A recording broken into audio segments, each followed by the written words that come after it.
everybody, being the Brave here, coming to you live once again. And today we are playing Mario Kart! Woo! As you can hear, I am a little bit tired because I spent today cleaning my room. I spent the entirety of today, from the moment I woke up until like a half hour ago, cleaning my room. I did laundry, I vacuumed, I cleaned up Felix's area in my room. I went through some of my clothes and I got rid of some of the clothes that I haven't been using. I sorted my socks and I got rid of like an entire drawer of socks that I don't use anymore.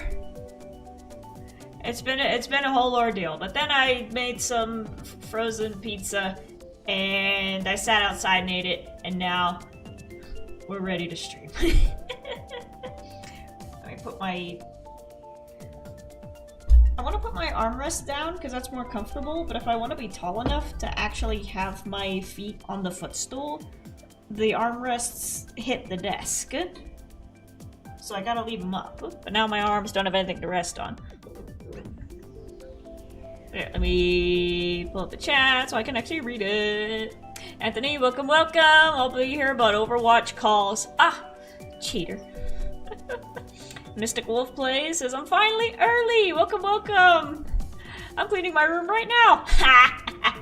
That's what I was doing while I was cleaning. I was just listening to streams. I had on Tango for a little while, just one of his VODs, because I found that like listening to the Redstoners is like really good background noise. Because you don't really have to watch what they're doing, but you can just listen and pretend that you're following along. And then I was watching a real life Redstoner, Adam Savage. And I had his videos playing in the background because Adam Savage has a whole YouTube channel where he still does, you know, small scale, still Mythbuster-esque things of like engineering stuff, putting stuff together, figuring out how special effects work, stuff like that. And his stuff is really cool, so I just had him in the background. And ironically, one of the first videos I saw was him organizing his workshop. The cats are WWE wrestling, so you might hear them screaming. Laddie, be nice! Don't squish him. Felix, hit him back. So I was listening to Adam Savage talk about how he organizes his workshop with all of his nuts and bolts and screws and tools and stuff.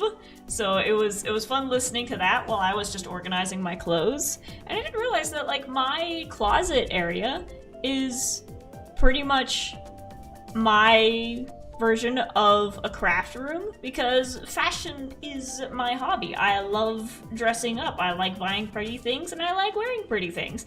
I like finding odd and weird looking things and making an outfit out of them. So I have quite a lot of clothing to choose from. I've got my regular closet, which is just full of like pink stuff and all my shirts and hoodies, and then I have a shelf that I shelved in the closet with like it's one of those cube shelves. I have a shelf that I shelved in the closet where I keep my pants folded up. So I got my pants, my pajamas, my shorts, and my skirts. And those all get folded up and those get put in the cubbies. And then on the other side of my room, I have another hanger. I have a clothes hanger. It's one of those like metal ones that's like on wheels where it's just a bar. It's like what you'd see backstage at a theater that like holds costumes.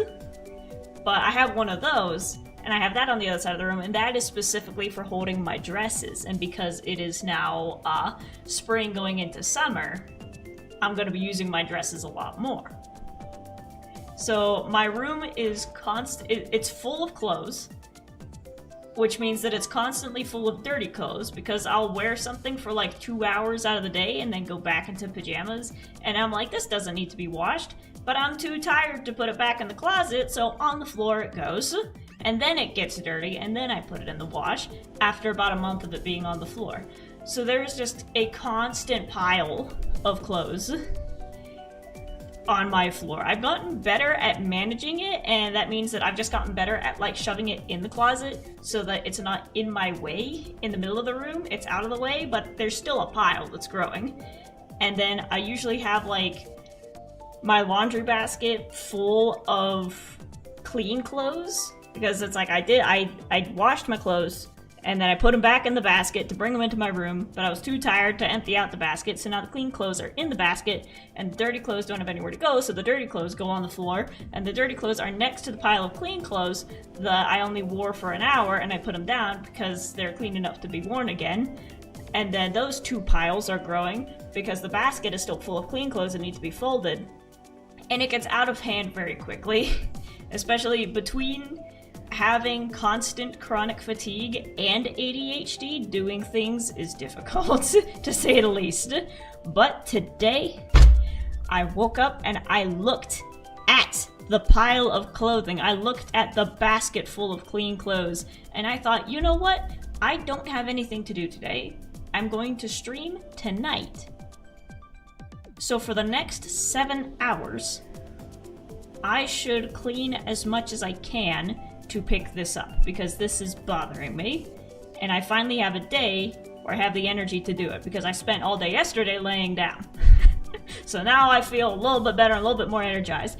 So from noon until a half hour ago, I buckled down and I poured out my laundry, I folded it, put it in the closet, I sorted it, I organized it from short sleeves to long sleeves to hoodies. So now everything is in its own little spot. I organized the pants because the pants were encroaching on the skirts, and the skirts were encroaching on the shorts, and the shorts were getting mixed in with like the workout clothes. Workout clothes were getting mixed in with the work clothes. And I took those parts, sorted them back out, put them back in. I went to my dresser, which is a super small dresser. So that holds all of my extra stuff, and it's like I got the socks, I got the underwear, I've got I pulled out a drawer that literally was just full of leggings and shorts, and I realized that that was all of my leftover winter stuff from living back east. That was the stuff that you would layer underneath your regular jeans so that you wouldn't die of frostbite when you went outside. And I'm like, I don't need all this stuff anymore because I don't need to wear 14 layers anymore, so I can get rid of a lot of this. And I picked out the pieces that I wanted and made a pile on the ground of stuff that I want to get rid of. I went through the dresses. I pulled out ones that I don't think I'm gonna wear. They were stuff that I found thrifted, wore them, found they didn't fit correctly or something. It's like, okay, I'll put them back on the ground. Put them back in the bag. And then once the closet was sorted, I got the laundry that was in the washer, put it in the dryer. That alone is a huge accomplishment. Sorella says, hi Bean, hello! I cleaned my room today and it was an ordeal. Because there's the thing, doing laundry alone is usually the death of me. Because when I'm able to, I take the laundry, I put it in the washer, and usually what happens is I forget that it's in the washer. The next day, I will realize that I have stuff still in the washer, and I can't put it in the dryer because now it stinks, so I gotta wash it again. And then, if I'm lucky, I remember that it's in there, and I move it to the dryer. And then another day passes, and I remember that I have clothes in the dryer, and then I take them out and put them on the floor of my bedroom. And then I'm too tired to fold them because I had to bend down and pick them up and set them down, and that's all the energy I had. So then they stay on the floor. And then the pile of dirty clothes is growing, and now the dirty clothes are encroaching on the clean clothes, and now I gotta sort them out again, and then I rewash some of the clean clothes because they got mixed in with the dirty clothes, and I don't like them touching, so now I have to do that again, and then remember that they're in the wash, and then I need to remember to take it out of the wash, put it in the dryer, and then I gotta remember to take them out of the dryer, put them on the floor, and then I'm still too tired to hang them up, so now I have 2 piles of clean clothes and another pile of dirty clothes that is forming. So for me, doing laundry is a month-long ordeal. And it hurts my back tremendously. But I did 2 loads today. I put them in the wash, I took it out, I put it in the dryer, I took it out, I folded it, I put it away, I did it again. I did it twice. And I am so proud of myself. and then I vacuumed.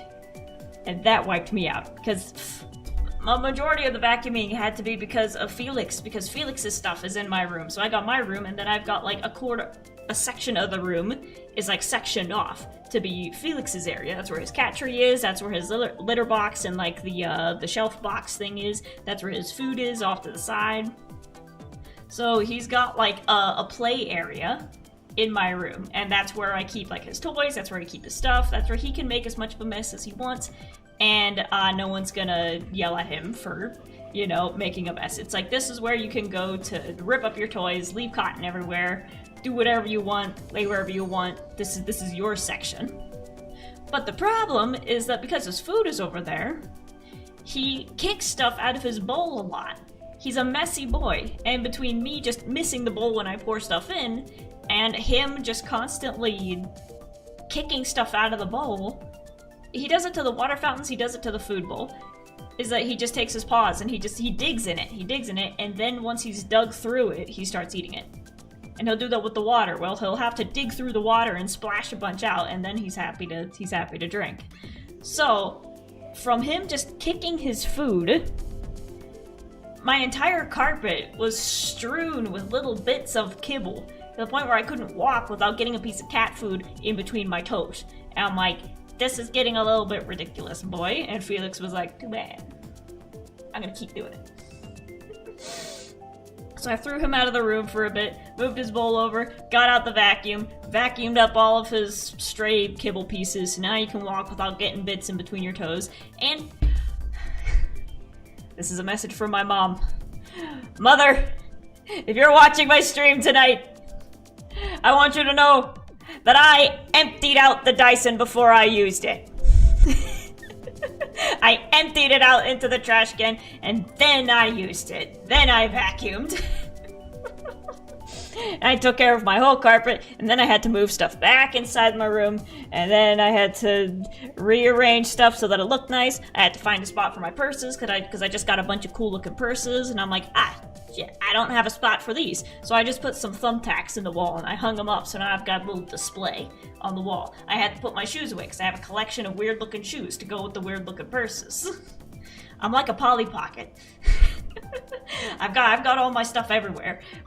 And I found that I could shove the shoes like underneath of the dresses because I have room under there, but now I got these tall boots that don't fit underneath, so I gotta put the boots behind it, and I arranged it, and now the entire place is all Tetrised together, nice and neat, and we will see just how long it takes for me to mess it up again.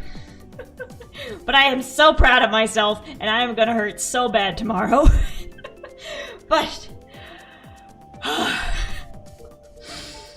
like I said, when you live a life of chronic illness and fatigue, having a day where you have the energy to do all of the things that you've been meaning to do, that you've been wanting to do, is an accomplishment. So a big pat on the back for myself. I see you guys saying, hooray for productivity, I'm proud of you too. Thank you! Thank you! Like I said, we'll see how long it takes for the energy to recharge, but I am proud of myself for getting that all done. And then tomorrow I got physical therapy to undo the knots that I put in my back today, so it works out. But now that our chores are done, at least now that my chores are done, are we ready to play some Mario Kart? Are we ready to play some Mario Kart? Because I certainly am. Well, here we go. So today, do we feel like having the room open? Or do you want to just watch me play? If there's anybody in the audience who has, first of all, you gotta have Nintendo Online because they suck, and you gotta have a membership in order to play online. So if you have Nintendo Online, and if you have Mario Kart 8, you can join in on the race. The room code is right there at the bottom. I moved the chat out of the way so you can see it, and I'm actually gonna type that into the chat and see if I can pin that. Let's practice. Let's see if I can do that. So that's K T P 7 H. Gonna enter that. I only have the option to remove. That's me. That's me. What do you mean I can't pin it? Dang it. Oh well. Anyways, that's the room code. So if you feel like joining in and versing me for a race, you just hop on to your Nintendo Switch Online, whatever. Actually, you don't have to go online to do it. You just hop into regular Mario Kart, go to friends, type in the chat. And then you can watch me pass you on the racetrack. I might later if my dad finishes playing Animal Crossing. That is awesome that your dad's playing Animal Crossing.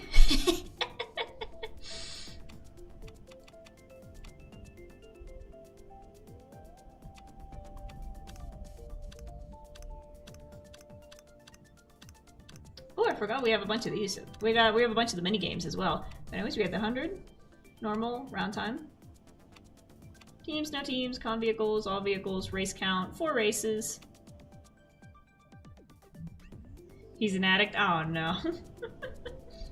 My dad's the same way with Solitaire on the computer.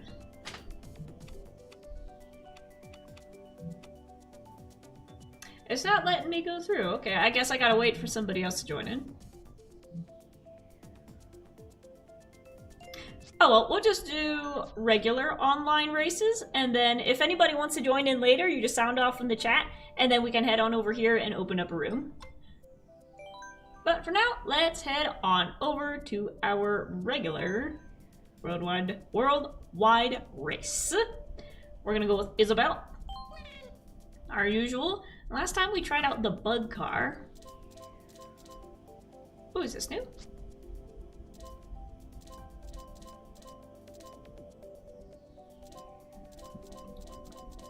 Where's the little rolly wheels that I had? Mystic says, I got up at 6 a.m. when the water update it came out. I was between the ages of 5 or 7, and he still didn't let me. Ah. Are these the ones that I had? Did I have the tiny ones before? Oh. Off-road it is. Coconut Ball. Look at me coming in! I love my little characters so much. Oh, look at that dude in the back. Is that Edgeworth? That looks like an Edgeworth. Should I play through the Phoenix Wright game? Should I do an Ace Attorney playthrough? I know we've already got a lot of games lined up to play. Because we gotta finish Fire Red, and then we gotta go through Hollow Knight. Do we want to add Ace Attorney to the list? It'd be fun. I've played through like the first trilogy, so it wouldn't be as exciting. I feel because I've already played through it and I've watched several playthroughs of it, so it's like I've seen the story multiple times. But if I'm gonna do a playthrough, I don't know if I want to start like in the middle of the series with a different game.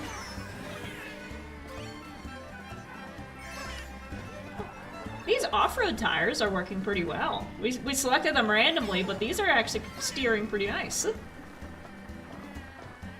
Hollow Knight is the game that got me into gaming, so I can't wait for that. Awesome! I was gonna have Hollow Knight be the game that we played for March, but then, you know, my Ethernet went out, and I'm like, you know what, I want to save that for when I have the actual, like, time to dedicate to it. Because it's gonna take me a while to get through it, I have a feeling. And it deserves more attention than just 2 weeks. But I feel like Fire Red, we can get through that pretty quickly.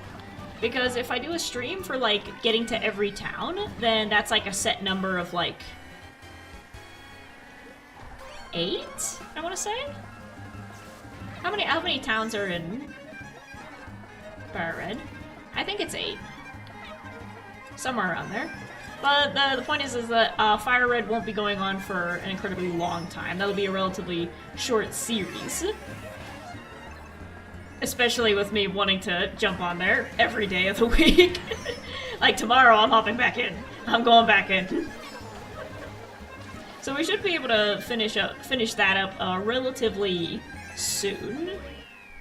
5th place, oh well.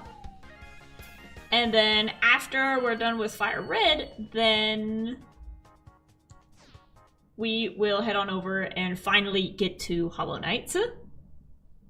Fair warning, I have 160 hours logged on one save file. It's not at max completion yet. Oof.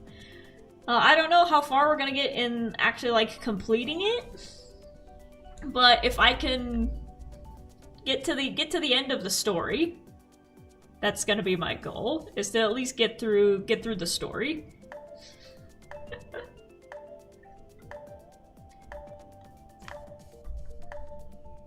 But I've heard that the gameplay is pretty similar to like Ori and the Blind Forest style.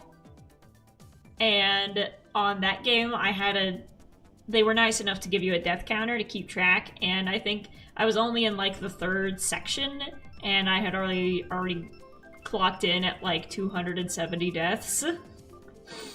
So we will see. It's gonna be a big, we will see how far I can actually get. But I think with my fingers warmed up from doing all of our other gaming, we should be able to handle it pretty well. Also with Ori and the Blind Forest, dang it.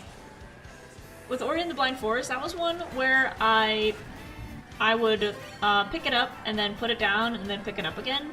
And in between playthroughs, I would just straight up forget controls, because there were a lot of controls of like up, up, down, down to make this effect happen, down, down, side, side, press A to make this effect happen, and you gotta do, and I was just completely lost, like, after putting it down and picking it up for the 3rd time. I'm like, I don't remember any of these controls, I don't remember how to play the game, so that affected it a lot. But with Hollow Knight, like I said, I plan on streaming it pretty consistently, so hopefully there won't be much time in between for me to forget controls. I skidded the wrong way! Ow! Right in my face, why don't you? Let's see. That's some serious dedication. I got the game during the pandemic. Yep, that'll do it. So we were just talking the other day about Animal Crossing, and I forgot the Animal Crossing came out right at the start of the pandemic, and it was perfectly timed, because that's the game that everybody was playing to, like, you know, escape from everything and have a little bit of cute comfort and be able to connect with their friends and visit them virtually through the islands. Look at us bounce!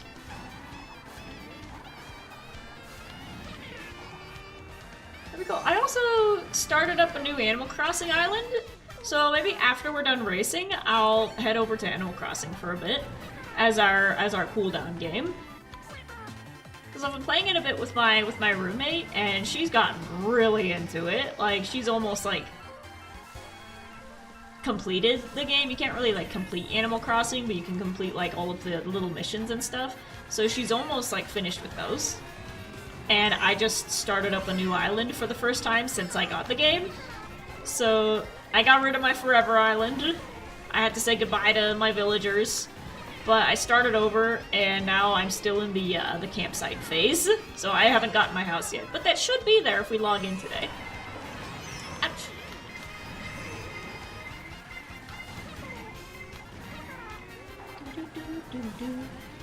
Nine. There we go. Water break!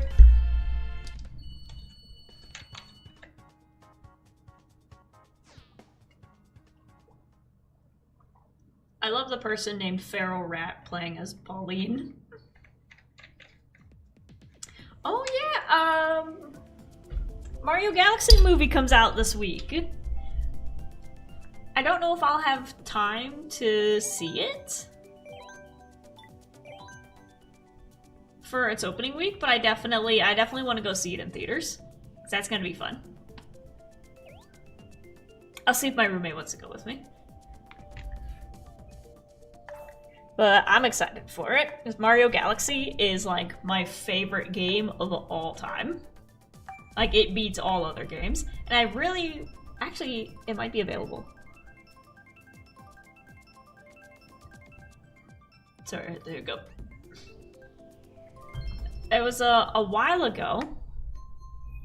It was for like an anniversary thing, but Mario Galaxy, Mario Sunshine, and I think Mario 64 were all grouped together into like one bundle that you could buy for 60 bucks. And now I'm wishing that I got it at that point. Because now you can still get like Mario Galaxy for the Switch. But that's $60, and then Mario Sunshine $60, Mario 64 $60. So I wish that I'd gotten the bundle when it was available, so you could basically get 2 free games. Ouch.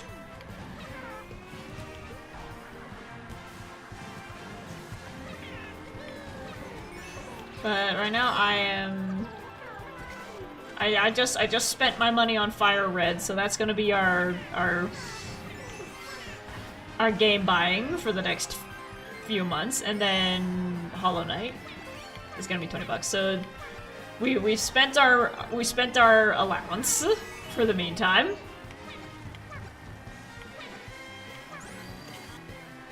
I did see that Breath of the Wild was on sale. But again, I don't want to go spending too much money at once, because I still got rent to pay, big time.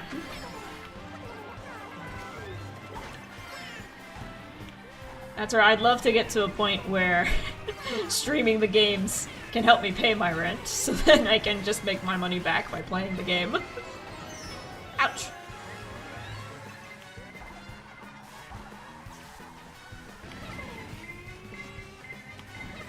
Come on. We ain't doing hot, but that's okay.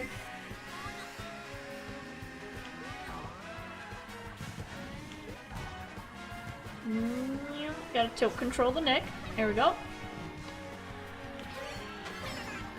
Whee!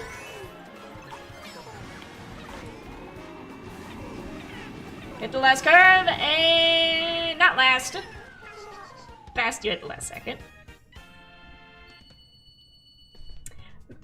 Mystic Wolf says, my bestie somehow got my parents to like her so much they added her onto the family's Forever Island.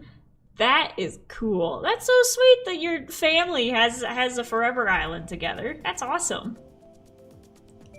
Skyguard. A lot of times back in college when I heard a noise from the kitchen. I had to see if it was a cat. Back in college, anytime I would travel back home for the holidays, I'd bring my Switch and hook it up to the TV, and I would just play. That was my time to play Animal Crossing, and big shout out to my mom and dad. They're separate, so I would plug it in at one house and then plug it in at the other house. But shout out to both of them for being my first streaming audience, because that's what I'd do, is I'd fire up the game, I'd fire up Mario Kart, or I'd fire up Animal Crossing, and they'd sit with me on the couch and just be like, so what is it you're trying to do? What's the goal here? Who are these characters? And I'd just get to talk about the game I was playing for the next several hours while I played it. And like I said, they were my first streaming audience.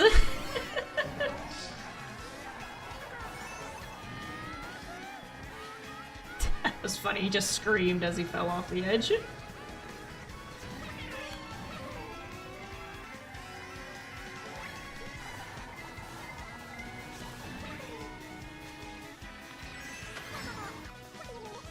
But even before the Switch, with the DS's or the Wii, I remember I'd just sit on the couch playing those, and then, you know, my dad would fire up Solitaire, and he'd just be looking over my shoulder and be like, so, are you the one with the red hat? And I'm like, yep, that's me. He's like, okay, and you gotta beat up the little, the mushroom guys? And I'm like, yep, I gotta fight them. And then we gotta go all the way to the castle, and we gotta parkour through all of these, and we gotta do this, and he's like, oh, that's really cool. What if you did this? Is that possible? And I'm like, oh, yeah, maybe I could do that. My mom would do the same thing. But yeah, they were my first audience. And they're still in the audience.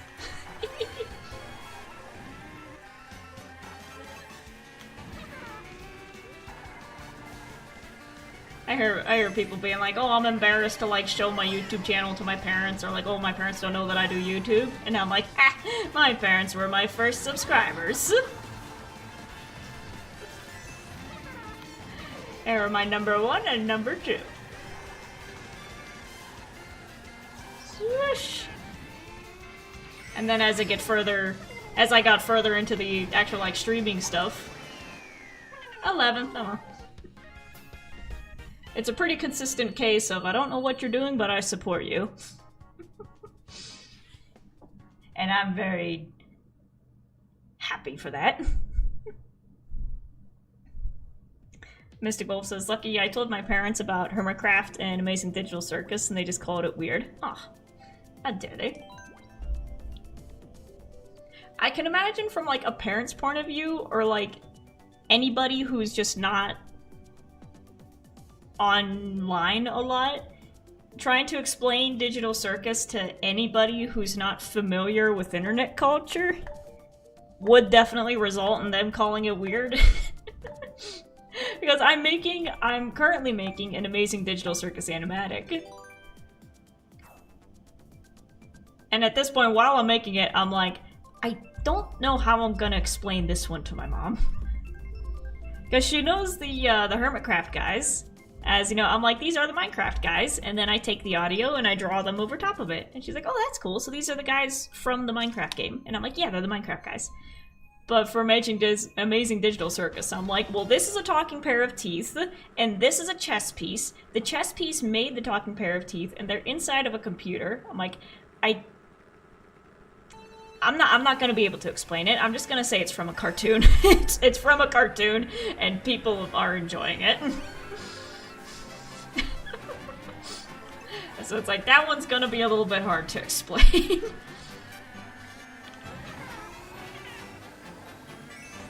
I don't think I've been here yet. Wait, where are we? Ouch. We got dinosaur tracks. I don't think I've done this track yet. Ouch. My god, this looks like Colorado. No, this is more like Arizona, New Mexico area. We have red rocks, but we have grass below the red rocks. You get down to New Mexico, and there ain't grass. There ain't no grass.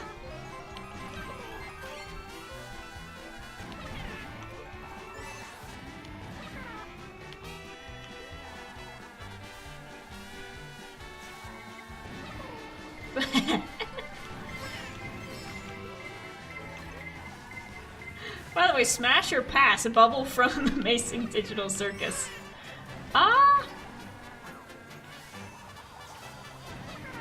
On one hand, you want to say pass, but on the other hand, I'm curious.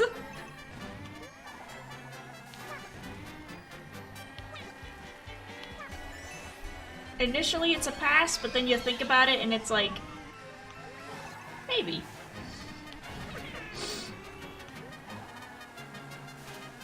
We'll see what he does in the next episode, because I am very concerned.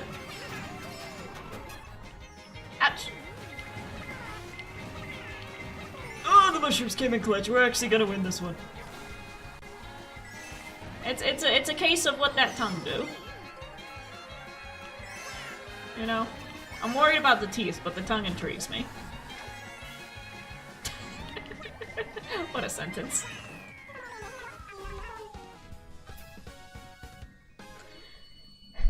Pass on Bubble Smash Cane? Absolutely.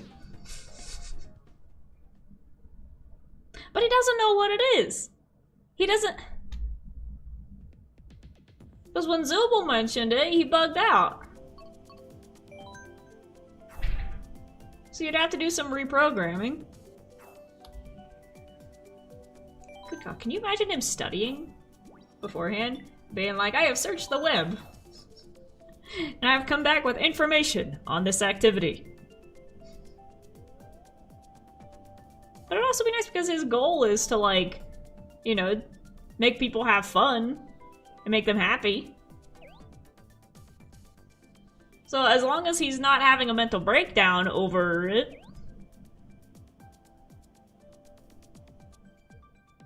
I don't think it'd be bad. I don't think it'd be a bad time. He's my husband, the only fictional man I'll ever love, and Zubal's my spouse.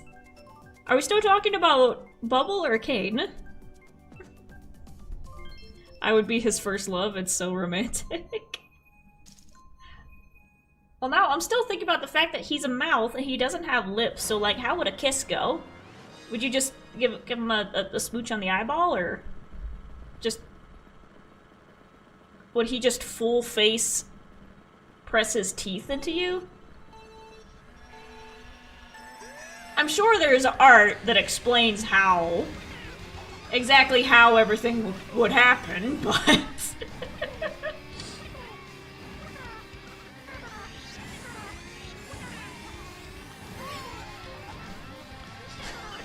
I imagine if trying to kiss Kane would be like... It'd be like a toucan bill just slamming into your face. Just poof.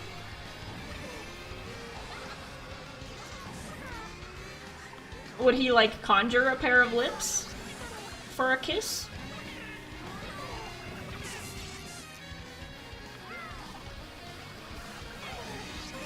Or would it just be tongue? No lips, just tongue. Just eh. We have fun on this channel. We must defeat the Italian. Come here.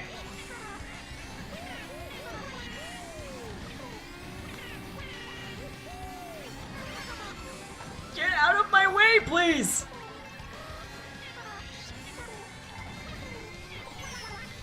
Ah! This is absolute carnage.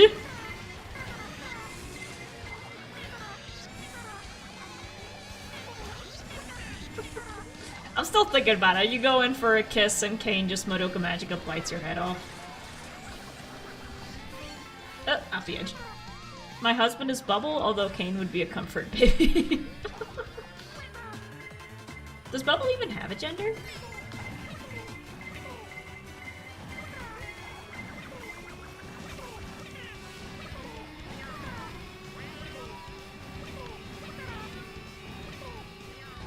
Come on!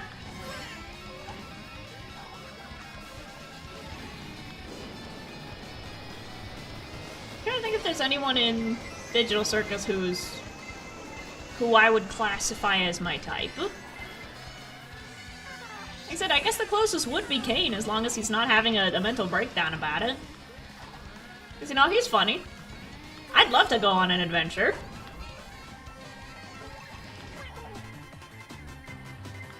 I think we'd get along. Pretty sure Bubbles see him. Okay.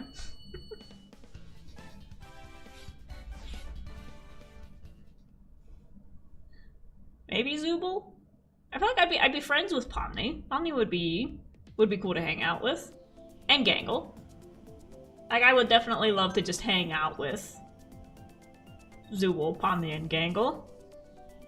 Look at that one tall person. I don't want to be anywhere near Jax.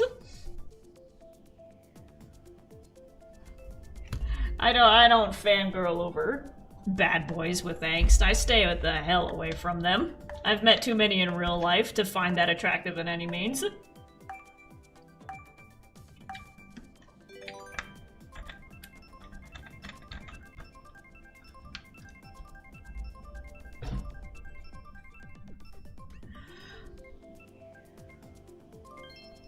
Electrodome. This is my favorite course.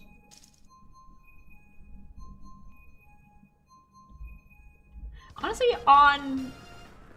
this was over on Stonevania, one of the people who was there in the beginning reminded me a lot of Zubul. They're not on the server anymore, but like, I interacted with them like a few times, and it was like the third time I like picked up on their voice, and they were like, oh yeah, I used to be a tattoo artist, and oh yeah, I used to be like a bartender. And I heard their voice and their attitude, and I'm like, wait, I'm talking to Zubul.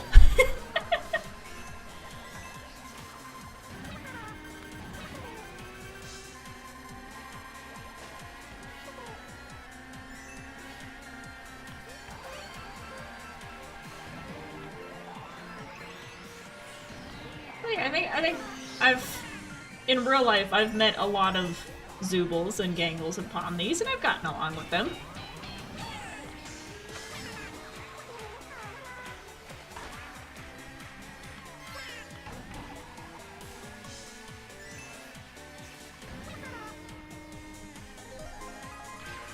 I hope they meet an artist that's shy and into anime. I think they will.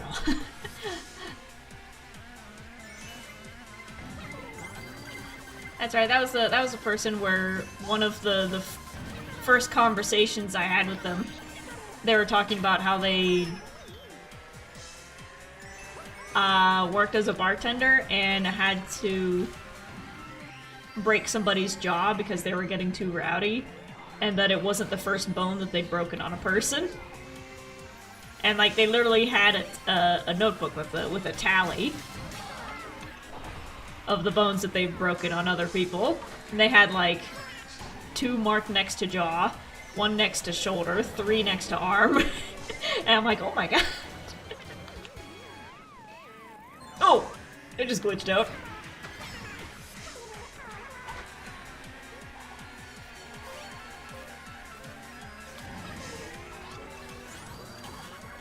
Yeah, from episode 8, the most important thing that I took away from it was the moment of Gangle and Zooble hugging. I'm like, I want to make that my screensaver. And then Kinger and Queenie hugging. I get along with Kinger. You can't include Kinger in any Smasher passes because he belongs to Queenie. He is married and spoken for. So he is exempt from all Smasher passes. He would say, no thanks. There we go, 8th place.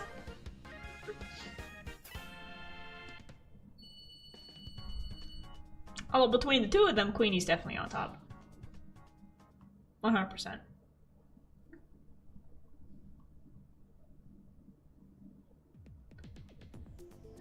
I thought Gangle and Zooble were gonna kiss when they hugged. Aw. They gotta build up to it. They gotta build up to it. Royal Raceway.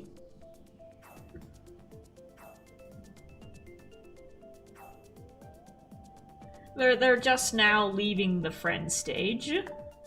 Because Gangle's taking a long time to warm up. Zooble's super patient. They're not in any rush, but it's obvious to both of them that they care for each other, and that more is going to happen. But they're not in a rush to make it happen. They're happy with going slow. You know, stepping into the pool stair by stair. Water park! And they're doing it together. One's not pulling the other and saying, oh, you gotta move faster, oh, we gotta kiss sooner, or oh, what are you doing? I thought we'd be further along by now. They're both just holding hands and one step, one step, one step. And they're going at the same pace. I just jumped right over the item boxes. Are you kidding me?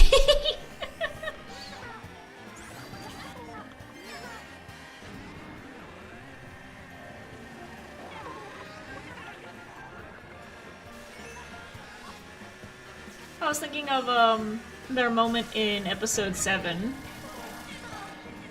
when Gangle was talking about like once we're out of here, what happens to the memories that we made inside? Is this gonna be real? What happens when we go back to reality? And Zooble's like, hey, everything that we've done in here, everything that we've felt is real. So for me, like that was a confession in itself. That was an I love you.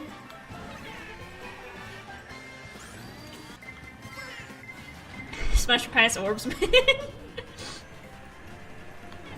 Again, he goes in the category of it'd be fun. Smash.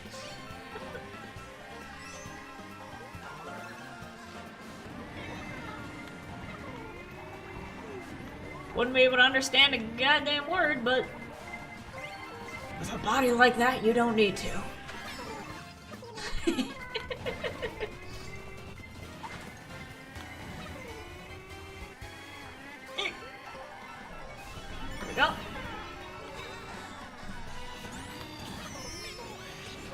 just caught an item as it fell.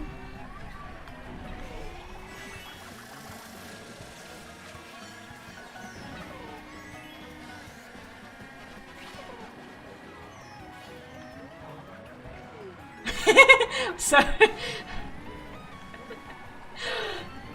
here's one for you. Smash your past disappearing guy. You get to bend for 1 second. It's ah, and then he's gone.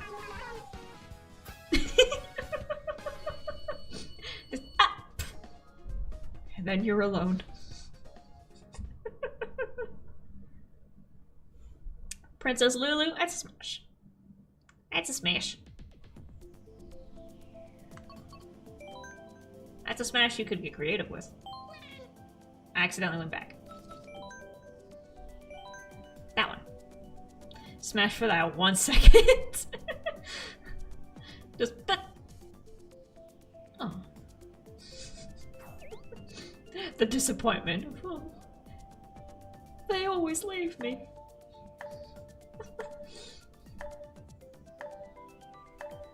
Pass with all my heart for disappearing guy. But he's got the little hat. And he can sing.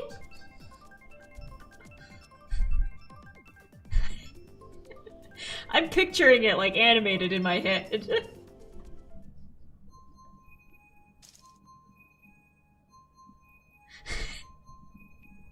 You go in for a kiss and just boop.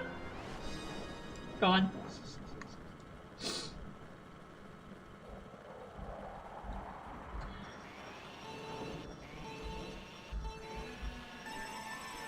I saw some people like theorizing on how Disappearing Guy works in terms of like, does he disappear and reappear somewhere else? Or does he disappear and then reappear in the same spot just after time has passed?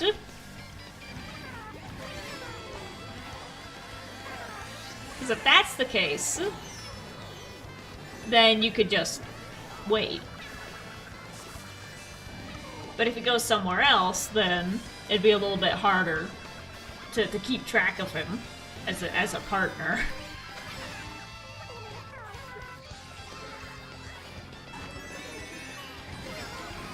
But if he disappears and then reappears in the same spot, then you can just, you know, read a book while you wait for him to come back.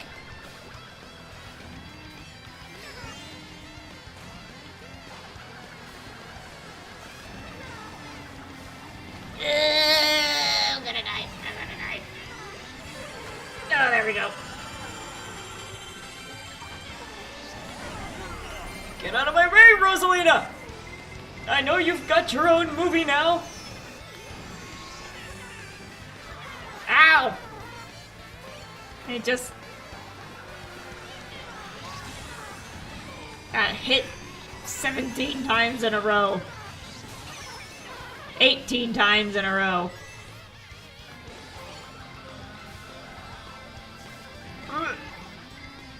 Oh, I'm gonna vomit.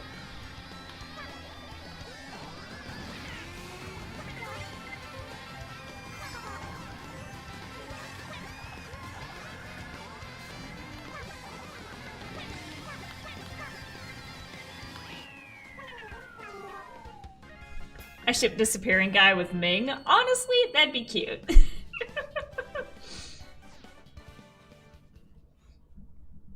I said, just imagine Ming is just like sitting down with a book. He's got big googly eyes so you can see. Oh, everybody wants to do the Sunday course. Nice. And one person going for spooky.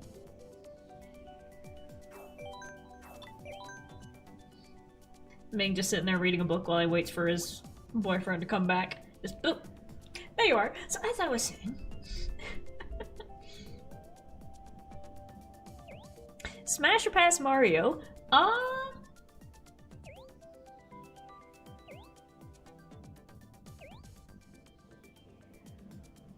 It's a maybe.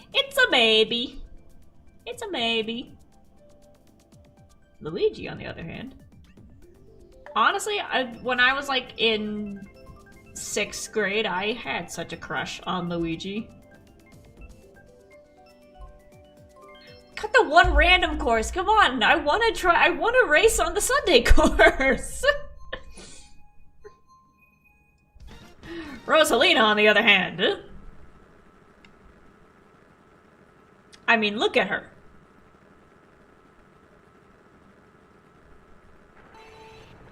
Do I even need to say anything? The amount of times that I have crashed in this course because I was staring at her as she went by.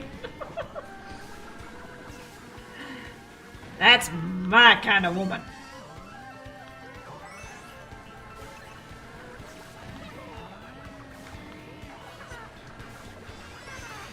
Rosalina's my future wife? Well, you'll have to fight me for her.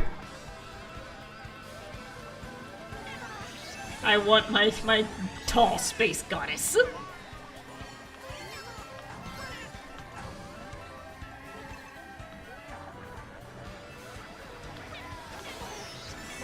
That won't stop me from beating her up on the course. Is that the cat car? Who is that? I think a lot of people would have to fight to be Rosalina's future wife.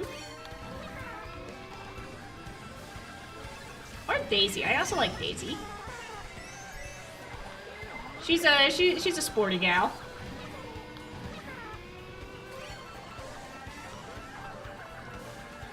I love that even though we've like hardly ever seen ouch.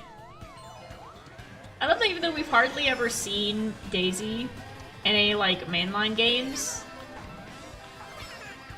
and that we don't really have much of a read for personality for her. Everybody in the fandom, just through like picking up scraps, has decided that like, you know what, Daisy is a sporty tomboy. She's a jock. You know, Princess Peach is, you know, a little bit more regal, more refined. She's into like, you know, tea parties and baking and maybe going shopping. And Daisy is going for a run at 5 a.m. and playing tennis and boxing and beating people up. And that she's got like running shorts underneath her dress.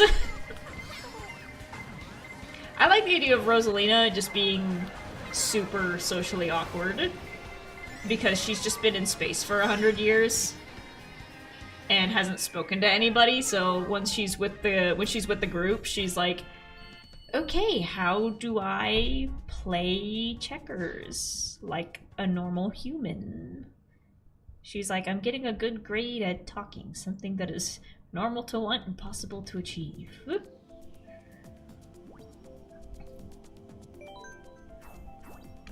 So imagine Rosalina is like obviously very caring, very nurturing because she's in control of this giant spaceship full of literal baby stars that she has to take care of. So she's good at being mother of the group, but once she's around people her own age, she doesn't really know how to act because she's like, I can't take care of you because you're like a grown man. How do I hold a conversation with someone who isn't a child? While at the same time being all-powerful.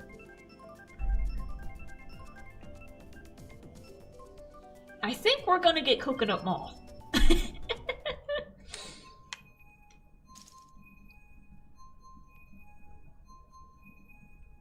I love the Mario movies because it gives us a chance to see the character. There she is again.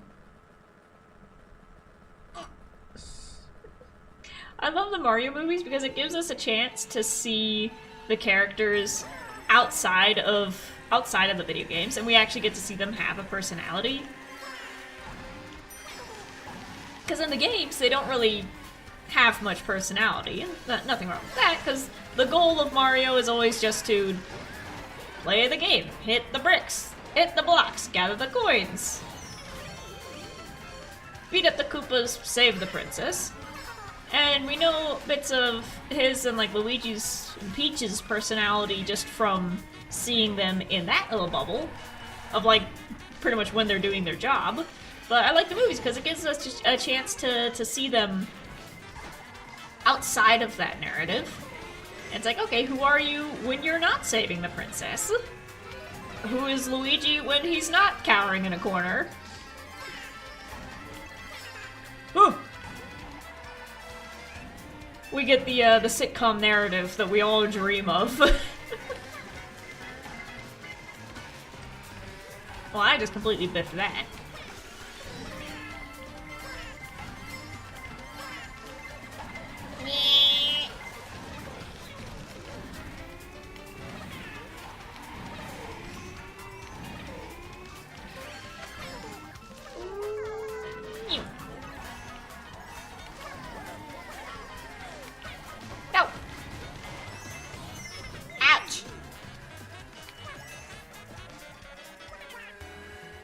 I think after this one we're gonna switch our tires. I don't think these are doing anything for us.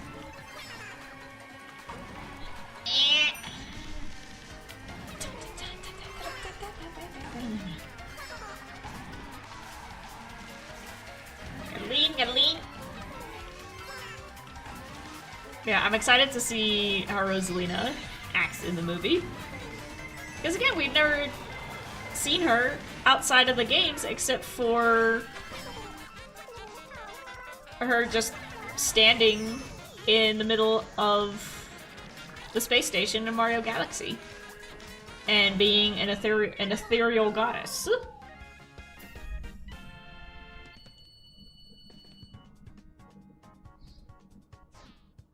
So it'll be nice to see her actually move.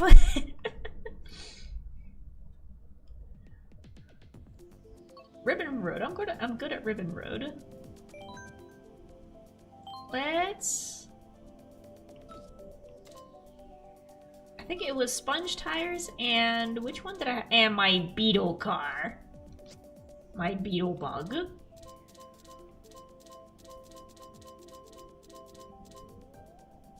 Was it the tiny? I think it was the roller wheels. There we go.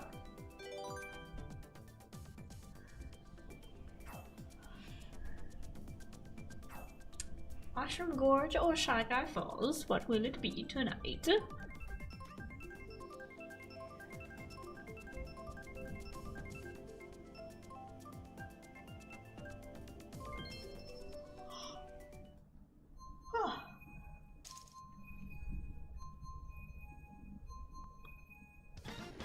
Rosa Milano. There we go.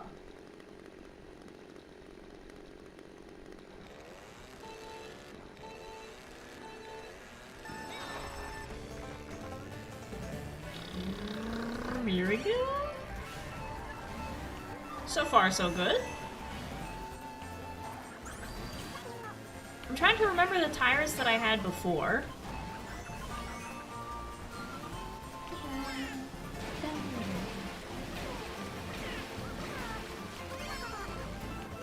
I think these ones are working pretty well. We're in fourth. I think we have a little bit better handling now. Hey! Knocked me out of the sky, but he pulled me over onto this side. I'm curious what other characters will show up. Because in the first Mario movie, it was like the classic story of, you know, Mario on the hunt through Mushroom Kingdom to go rescue somebody. But then you had like the Donkey Kong bits thrown in, you had the Mario Kart bits thrown in, so I'm wondering for this one, what else it's going to be playing off of, because obviously Mario Galaxy. But I wonder what else they're gonna reference and like use to build off of in the story. Because with Yoshi as a character, we might get some of like Yoshi's Island.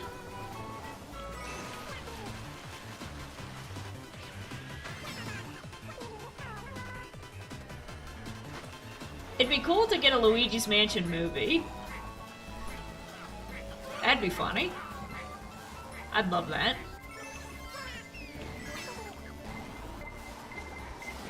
Okay, I can't make turns very well.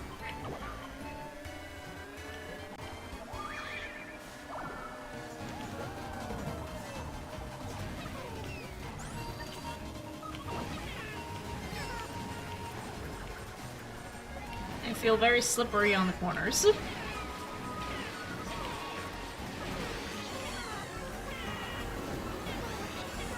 I think it would be cool if Rosalina and Bowser got to bond over having to take care of kids. Because again, you got Rosalina taking care of like all the baby Lumas, and then Bowser trying to be a father to Bowser Jr. So I want to see them become unlikely friends. Just bonding over parenting and sharing babysitters numbers.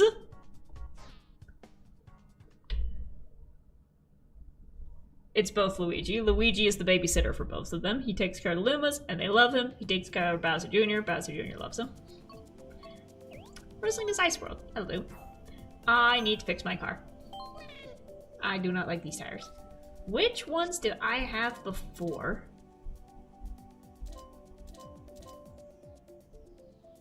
Was it the little orange ones? I think I had blue standards before and those worked. I'd love a hardcore horror movie based off of Luigi's Mansion. Honestly, set it up like Five Nights at Freddy's.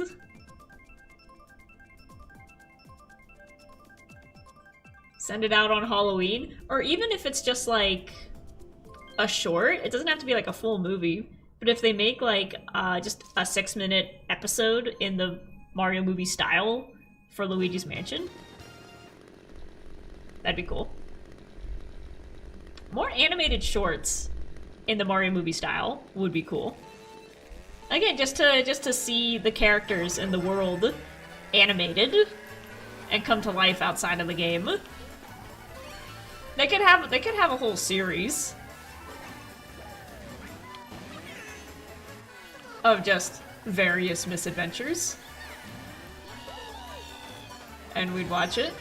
There's a lot of movies, especially like animated movies, that just get done to death with sequels when they would have been fine turning those sequels into a series.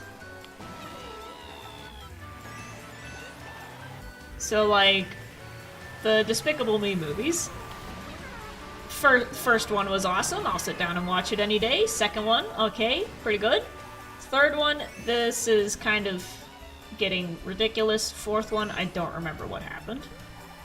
But all the events that happened throughout 2, 3, and 4 could have been turned into an animated series. You know, it could have been, 2 seasons of 10 episodes each, 15 episodes each. And they would have been able to tell better stories and have it not come off as feeling as forced. Like How to Train Your Dragon did it right, where they had the movie and then they had they had the How to Train Your Dragon series, which just kind of followed their adventures of like finding more dragons and like actually studying them and filling out the book and sort of rewriting what they already knew, learning more about their dragons. And then the second movie came out, and following that, another series came out, again picking up where the movie left off. So yeah, I wouldn't mind an episodic series of the Mario Bros. Based on the movies that have come out. It doesn't have to go on forever. Like 8 episodes of just mini misadventures. I think that'd be fun.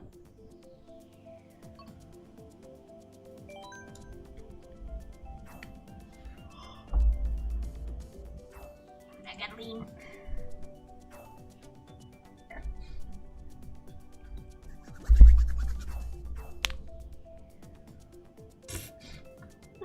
And I love seeing the different Miis.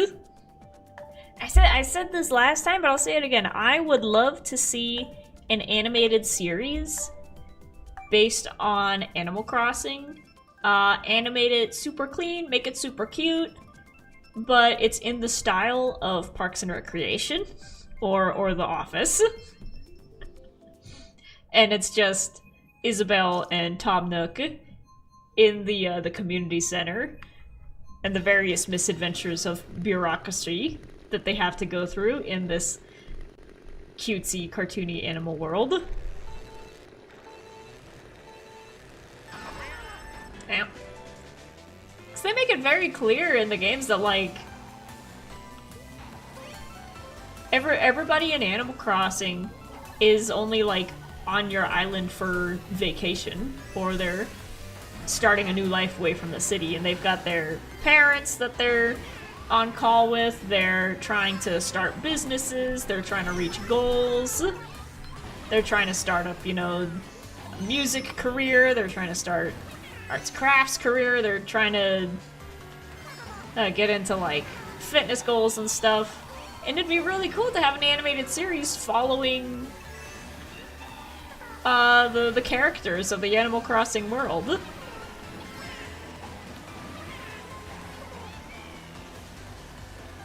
And, like, they're cute and cartoony, but only in, like, appearance. In personality, they're all adults with jobs. I think you could very easily get a sitcom out of that. Oh. But still make it animated and cute. Music Wolf, welcome back! I'm talking about how I want to see an animated Animal Crossing series that's set up like Parks and Recreation.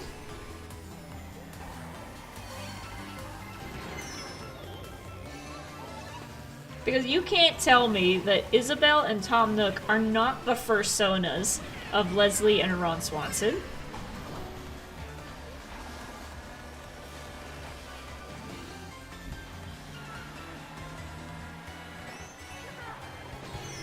That would be so cool. I know! Just... I want to see it so bad. Because all of the characters, while super cute, they're only cute in appearance. Otherwise, in personality, every single animal that you meet is just an adult who's trying to figure out their life. They've got goals, they're trying to start music careers, they're trying to get into acting or theater or fashion, or some of them are trying to write books, some of them are trying to become athletes. And it would be really cool to just have a series following them and watching their personalities like bounce off of each other. And then having Isabelle and Tom Nook be like the main characters, and they're just dealing with the paperwork that comes with running an island full of animals. And then like the first episode would be them hearing like, oh, a human's coming to town, we should do something special. What do humans do for fun? They like paying taxes, right? They pay bills. Humans pay bills a lot. Maybe we can do something with that. So you have Isabelle and Tom Nook, and then the one, you know, your name here character. That's the one human on the island who's figuring out how to live with neighbors who are animals. My biggest ship in Animal Crossing is Isabelle / Joom Guy. Honestly? Honestly? Not bad.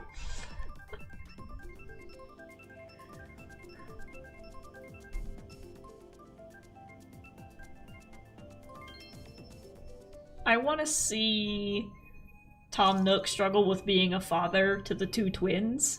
We got a Brit from the Netherlands? That ain't right. Because it's kind of unclear. I thought that Timmy and Tommy were Tom Nook's sons, but they keep calling him Boss and our leader.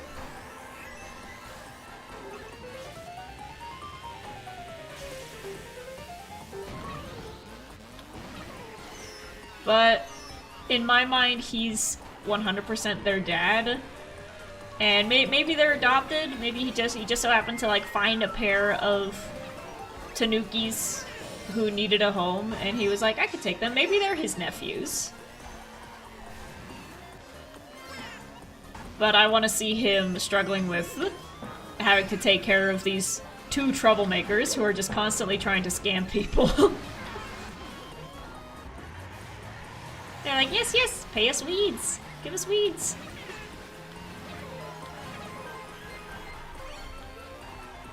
Because when you look at him, he already looks like a tired dad. Like, he's got the bags under his eyes, he's got the tired eyes. He looks like he's already on, like, his 5th cup of coffee for the day. And I guarantee you it's because he has to take care of A, paperwork, and B, Timmy and Tommy. He's a single father who's trying to work a job and raise a family.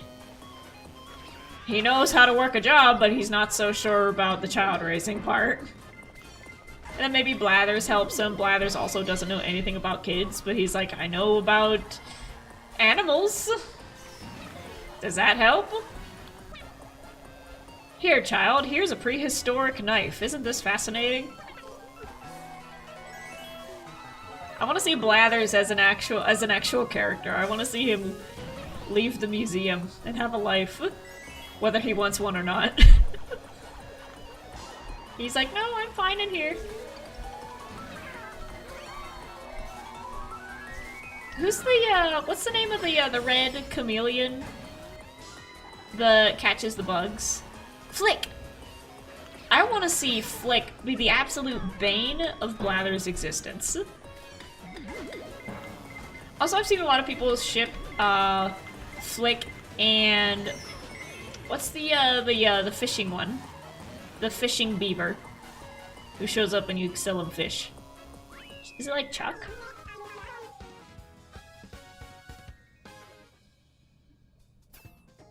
I forget his name, but I've seen a lot of people ship Flick and Chuck. And I can see it. Though it's the one who catches bugs and the one who catches fish. Also, I think it's really funny that they made the beaver a streamer. Because that's his whole thing, is like streams. So he's a fisherman, but he vlogs everything. And I love that personality they gave him. Brewster would try to help, but end up giving them coffee in secret. Yeah, he'd be like, yeah, children should be exposed to coffee at a young age. How else are they gonna develop their taste palette? Here, Timmy, here's some espresso. I want to see Blathers and Brewster try to babysit Timmy and Tommy. And it goes poorly.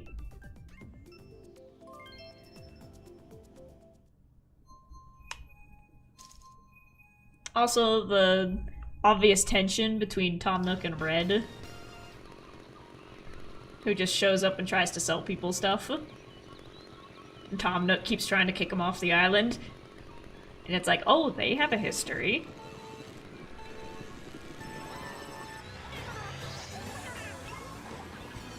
And Isabel's like, do you know that guy? And he's like, I've never seen him in my life. And Red's like, yeah, you have.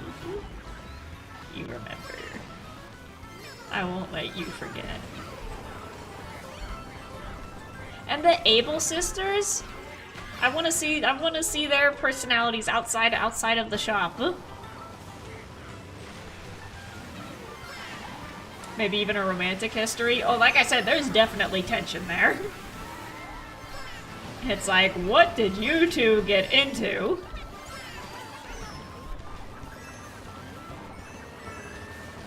Red Tom Nook Toxic Yaoi? I guarantee it exists. I guarantee.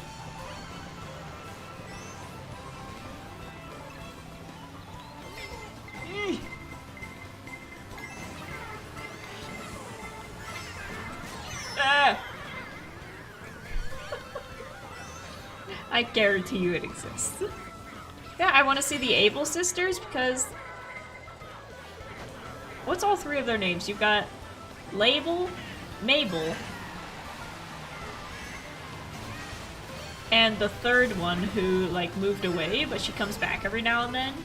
I think she and Tom Nook used to be friends. Or, like, they were close. But now they're not so close. But they still think of each other fondly and, like, send birthday cards and stuff.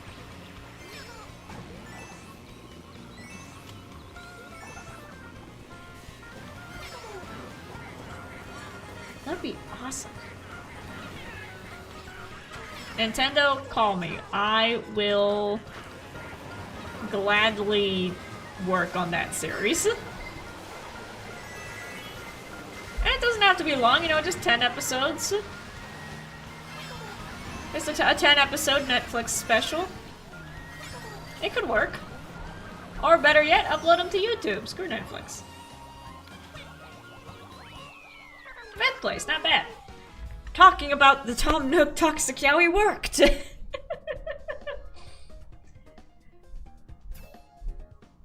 Who else would we? Yeah, it would be fun to dive into like side characters. Because there's like hundreds of villagers that you just wouldn't be able to like fit into a small series, but it would be fun to like pick out like maybe like the main ones. Or at least like the main non-villager characters, so the ones who operate the building. So again, you get Blathers, Brewster, Kicks. I don't like any of these. Random. I just dive into the story of the side characters, and like these guys definitely get together for coffee. Or they know of each other and they don't like each other.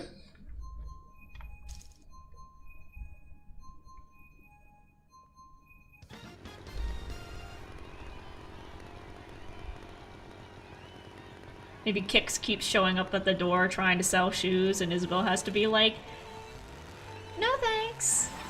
For the third time this week. Sorry." And then they eventually just like they help him get a job at like a mall. And then the human is just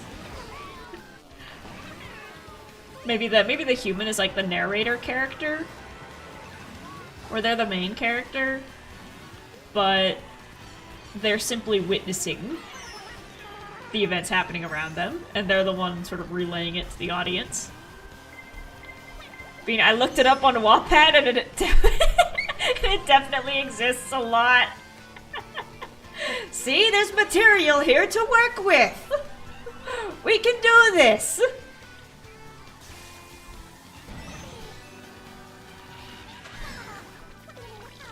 But I want to see the Animal Crossing characters set up in a Parks and Recreation style. Like, I want to see them talk to the camera and everything.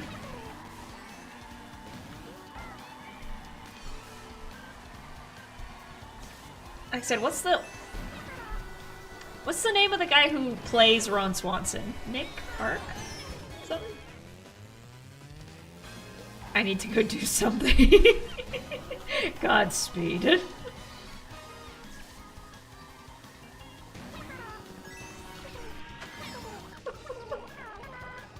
I think his name is like Nick Park or something. I want the guy who plays Ron Swanson to be the voice of Tom Nook, because that is what I hear in my head when I play the game, is I hear Ron Swanson's voice coming out of him. Boop. Ninth place.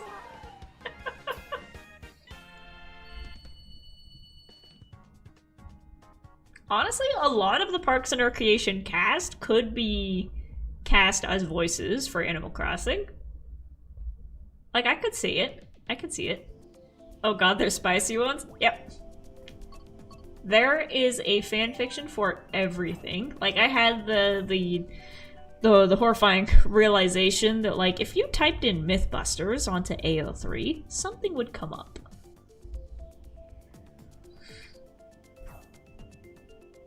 You're on Wattpad right now. Tell me what happens when you type in Mythbusters. Out of curiosity. But like, whatever you can think of. Any pairing, any topic, from any show, any fandom.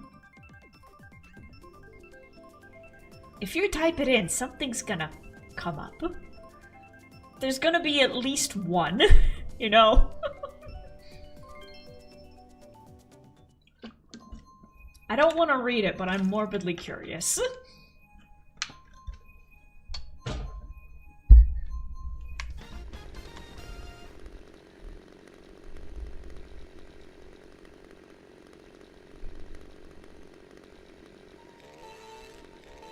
Go. Where are we? I wasn't paying attention. Spain?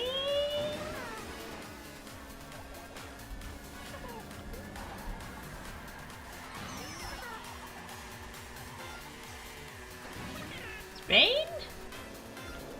Ow! Oh, we got hit in the roundabout.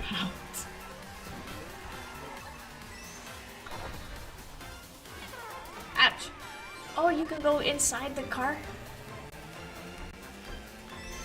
Italy?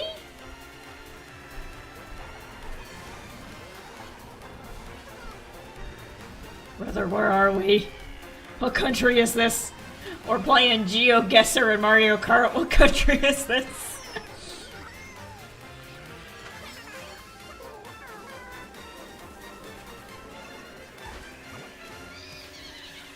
What's a cursed pairing you can think of that would show up on AO3?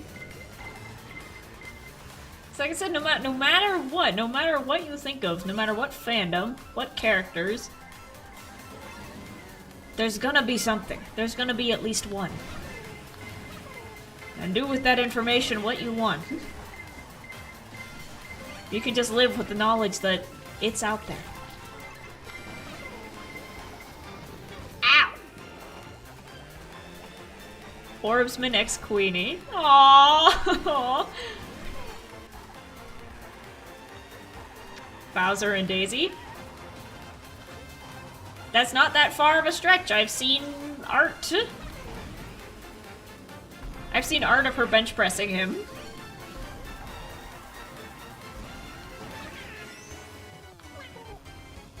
And he's like, oh, maybe I've been going after the wrong princess. That would be funny to see Bowser try to kidnap Daisy and she just kicks his ass. He leaves and he's like, fine! I'll go kidnap Peach like usual. I thought I'd mix things up a little bit. He's got a black eye. She's like, and don't come back! Bowser and Mario, that would be funny. That would be funny. You know what? It wouldn't be that bad of a pairing.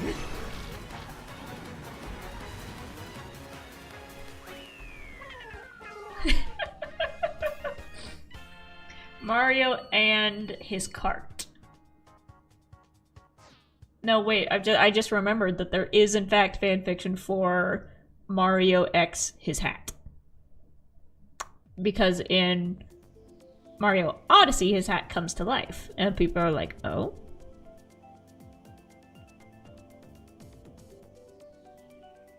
They started typing. I don't know. Rainbow Road, fine. A lot of people are going for the road. Mario X, the actual Rainbow Road.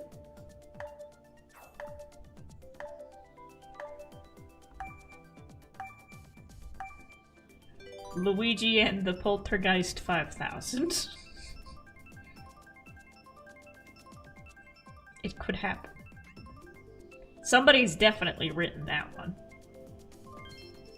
I hate to say it, but somebody's definitely written that one. Mario X the Galaxy? That one might be new. But if there's any fanfiction writers in the audience, you know what to do.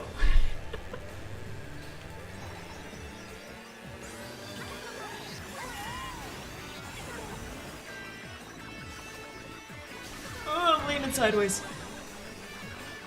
Nope, off the edge. Why are there no rails? This place is not OSHA safe.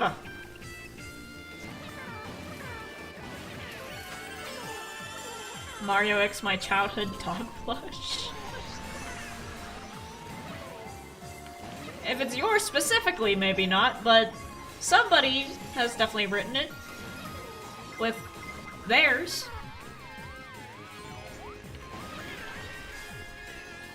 But yeah, you could go to sleep tonight just knowing that no matter what you can think of, somebody has written it, and it's out there.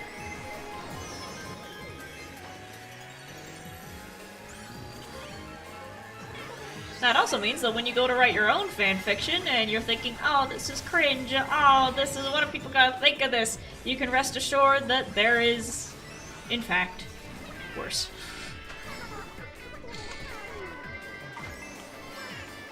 If you're like, oh, I'm writing about two characters kissing, how embarrassing. Just look at the post that got put up right next to yours and think, you know what? It's not that bad.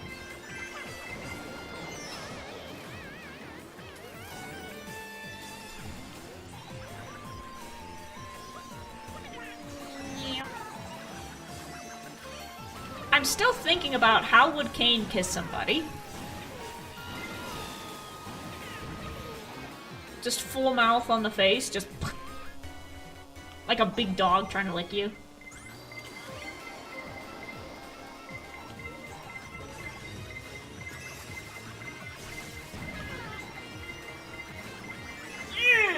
Ah!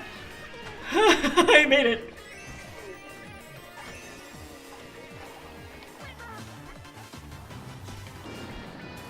What if I write B next to string holder I use for my bracelets? Go for it. It's free advertising for me.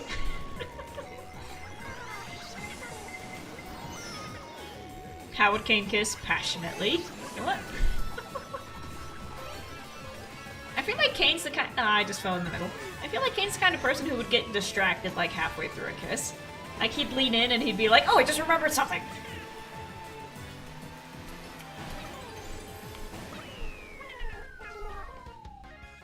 We ain't racing too well this session, man.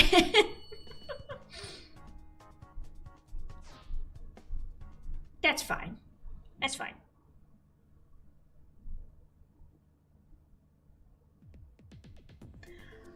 Singapore twisted, and I guess we'll go to Singapore. Yeah. There we go. That made me think, I said GeoGuessr a little bit ago. I want to play GeoGuessr. I think that would be a fun one to play with Hinata.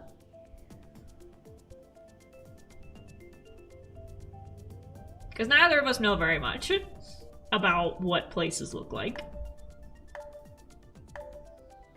If it's not our backyards, we don't recognize it. But I think GeoGuessr would be a fun stream to do with her.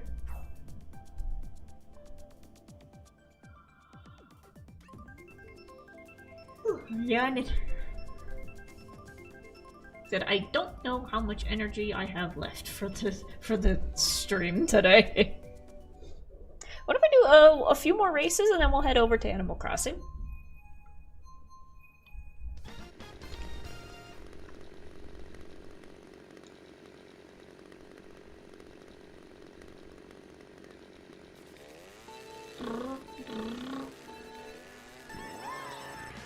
There we go.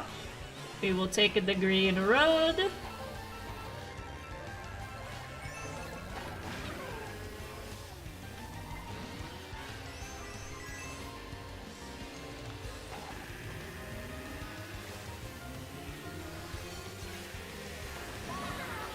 Come here, you! There we go. I'm focusing. I'm locked in. We're doing it. Never mind. We were succeeding for a solid 2 seconds. And we're down to the last again. There we go.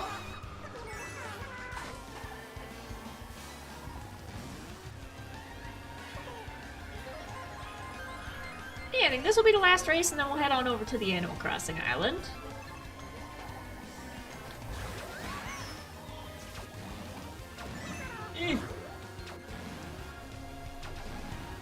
So I think I'm getting a little too tired to comprehend steering.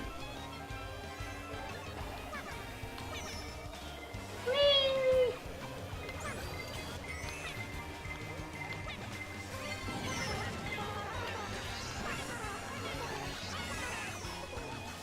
Oh, I got him. Nope.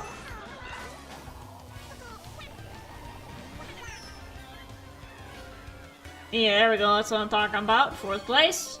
Let's see if we can get a win for our final lap. Oop.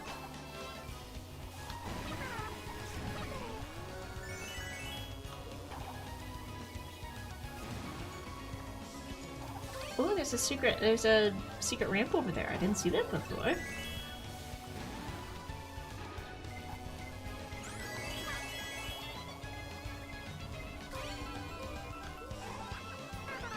we go.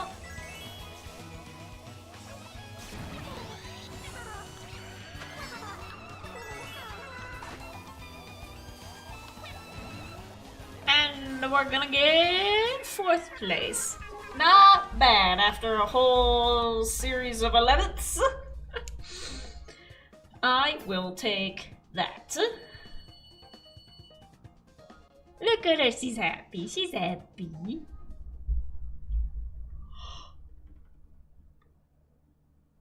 How'd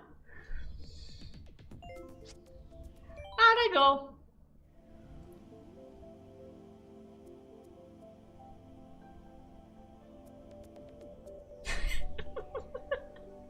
He'd probably French kiss, but instead of Kane using his tongue, he would use the skin on the top of his teeth.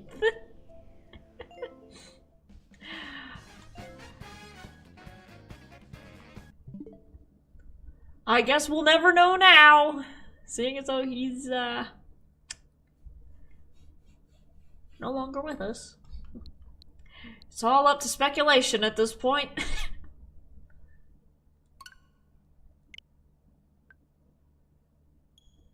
Although, I do have a theory that... So when you delete something on the computer, it doesn't get deleted automatically. Like, it doesn't just go away. It goes to the recycling bin. So I'm imagining, whether he comes back or not, I don't know, but I'm just imagining Kane in the recycling bin, just with his arms crossed, just being very ticked off. Just stewing in there, pouting.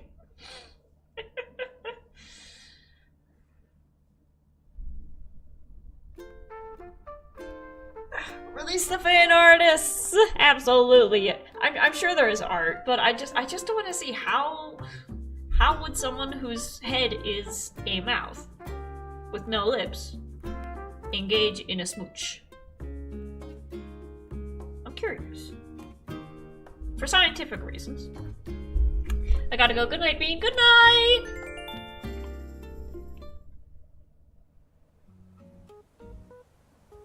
Ah, here we go. It's the man! So we're in the beginning of the island. Isabel's not even here yet. Just for island news. I'll go over some things that are very important to island life. Island life? So lend me your island ears for a short time. Again, just picture the voice of Ron Swanson coming out of him.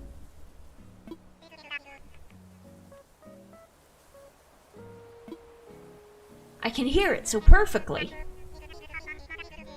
This is Tom Nook. It's 9:02 p.m. It's Happy Monday, March 30th, 2026.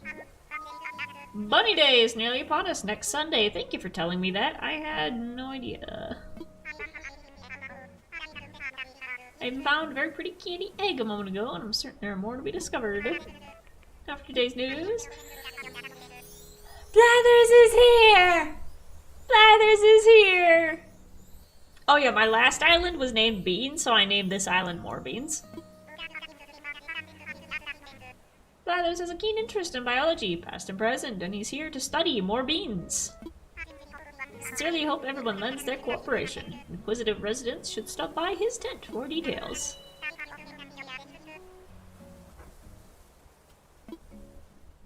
So Tom Nook and Blathers are definitely friends. They're definitely friends who like get coffee together and hang out.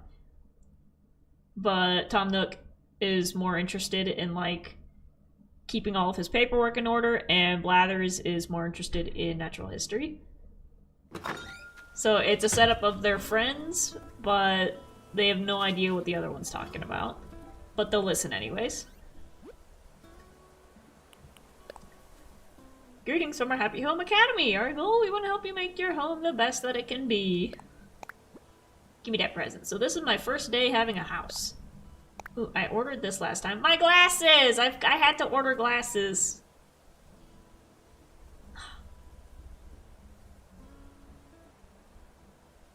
I love the letters from Mom. I love them. How's your new life treating you? Are you eating well? Brushing your teeth? Washing behind your ears? Yes. Oh dear, I'm all worked up. Here's a little something to help out. Eat it or plan it, but think of me.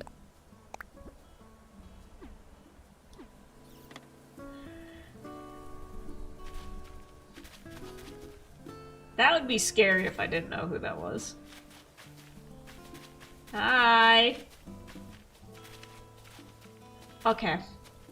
I'm gonna be honest. I think a lot of people agree with me. Zipper the Easter Bunny looks a little bit spooky. He looks a little bit like he came out of a certain pizzeria. If you get the drift. Like, it's the eyes, the cheeks. I'm sure that you could have come up with a much better appealing rabbit design than that.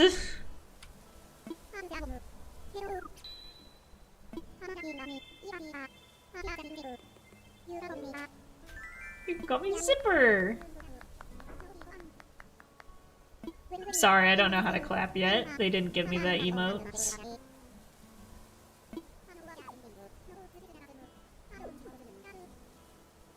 I know what you're thinking. No, this is not a costume, and don't you go stupid. Oh, I'm scared of Zipper. It's almost Bunny Day. He actually does look a lot like Golden Bonnie. It's the face is built the exact same way.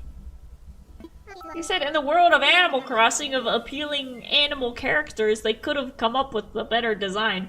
Or maybe that's what they were trying to do. They were trying to make him look like a slightly scary Easter rabbit costume.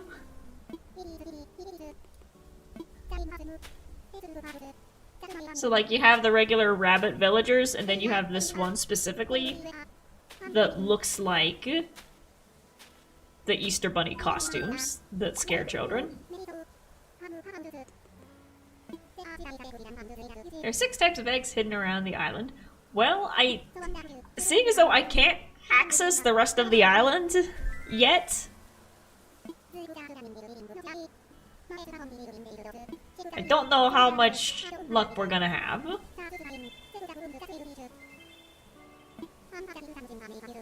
So something I made for you too. Yay! It's a recipe for a Bunny Day bed. Nice. Oh, I forgot I can speed up the dialogue.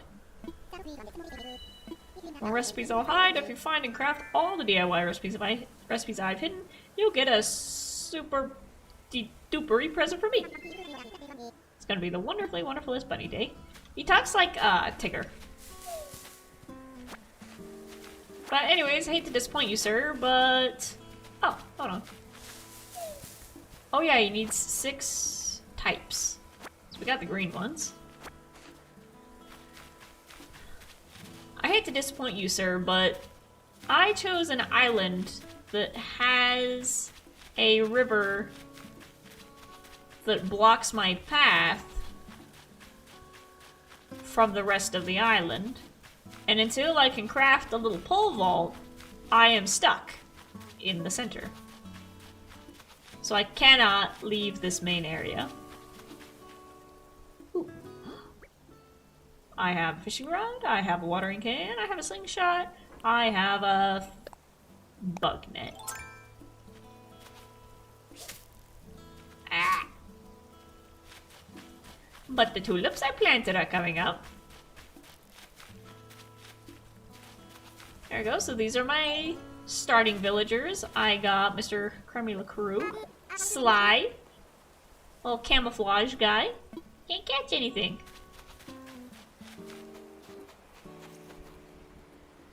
Okay, I hear one. I hear a balloon. But I don't see it. And where's the other one? There it is. Right, first let's see if we can get this.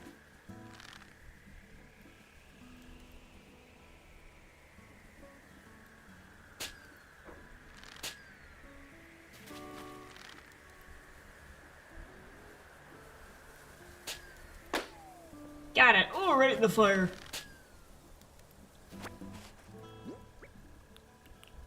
I got multiple presents. So I got some peaches.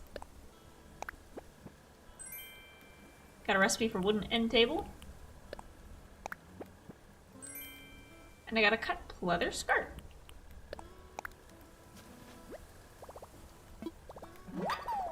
Learned a recipe for a wooden end table. Nice.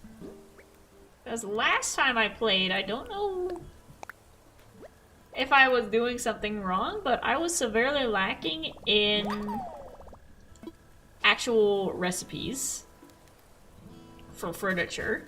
I had a lot of clothes, and I focused more on like the having fun with the dress up. But I was lacking in furniture recipes, so I'm gonna try my best to get some more this time around. Here we go. Sylvia!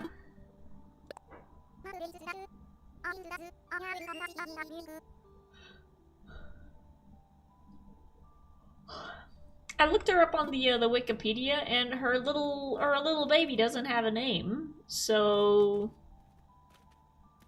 Sydney? What about Sydney? I think Sydney's a good name for a kangaroo. I knew it was Sydney. Well, we're gonna name her little baby Sydney.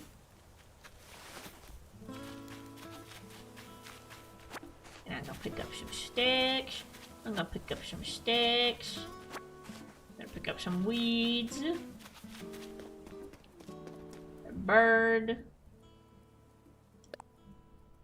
We place a tape deck in front of resident services so you can enjoy group stretching sessions.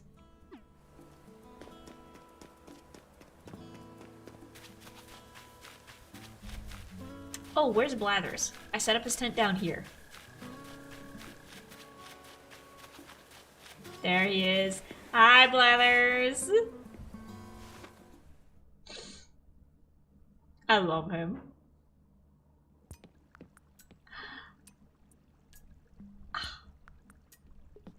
I love his little setup in here as well. Like, look at all the tiny little tools. The actual, like, paleontology tools for scraping off fossils. A little tank for fish. All those little encyclopedias. Little diagrams.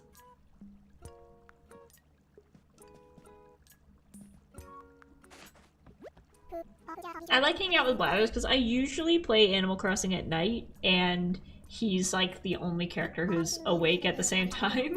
So I see him a lot.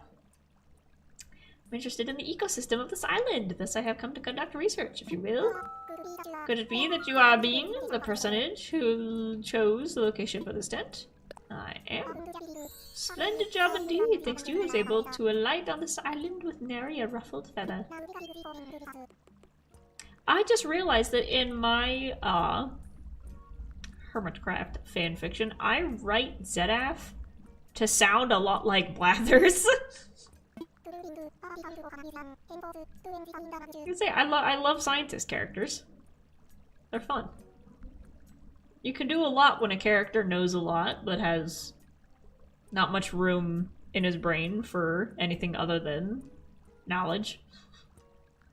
I'm determined to open a museum and henceforth dwell on this island amongst you. Should you discover a new type of insect or fish, do be so kind as to bring it here.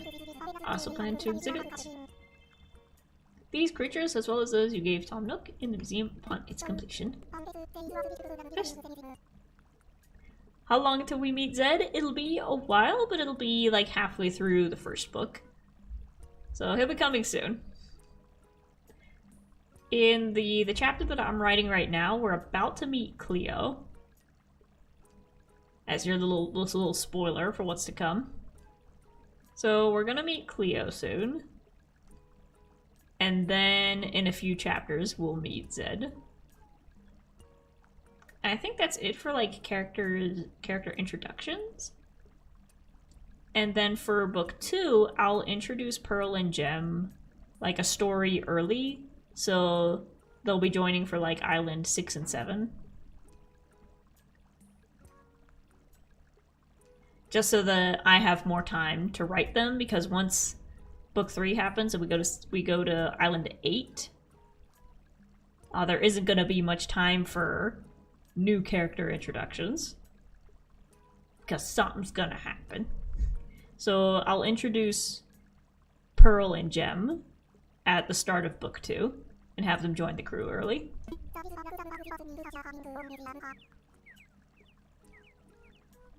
I lack the number of exhibits needed to secure permission to open a museum. Ooh. Displays with something to display, that is another matter. This is where you come in. Woot woot. What? How many items do you need? Fossils, too.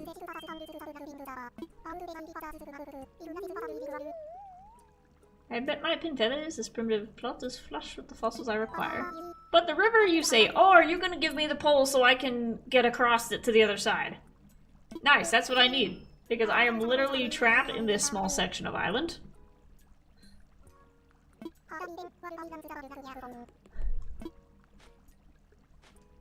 This phone case has dinosaurs on it.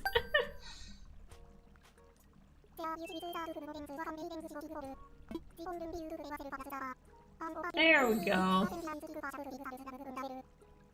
He's the one who gives me a shovel. Okay, I was worried I didn't have a shovel yet. I thought I was missing something. It's been a while since I've been through the opening. For a shovel to dig fossils from the ground as well. Please cross the river and seek out these ancient relics. I have blathered on for too long, but let me leave you with this. If I'm to open the museum, I must acquire more items to exhibit. 15 more. Okay. So either bugs, fish, or fossils, as long as there are 15 of them. I can do that. Let's do that today, and then we'll go to bed. Oh yeah, I need my my glasses. We don't have the store yet, so I had to order these. There we go. Now I can see.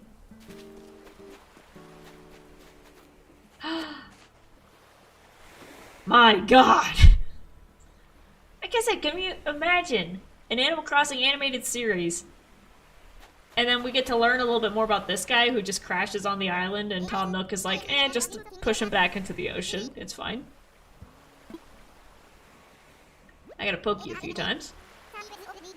I already licked all these cookies. That's just for reasons. Can I poke you again? I don't want to be Flotsam. Can I be Jetsam? Can I shoot you with the slingshot?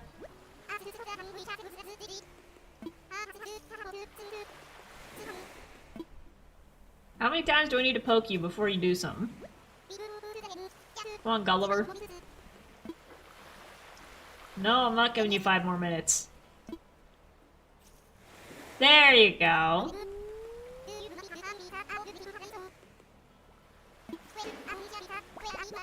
Where am I? Who are you? Who am I? I'm not Oliver, then Gulliver, seafaring seagull of the 7 seas. You're the one who kept nudging me? Yeah, I was about to get out the shovel.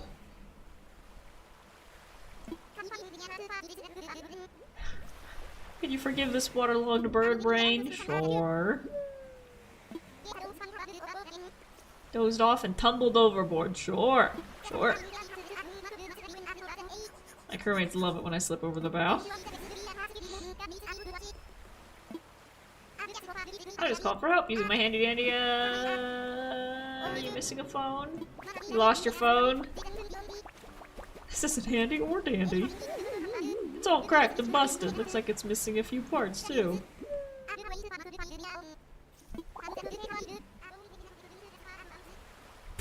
Only got enough puns to last for a couple of hours. Are you looking for my communicator parts? Sure.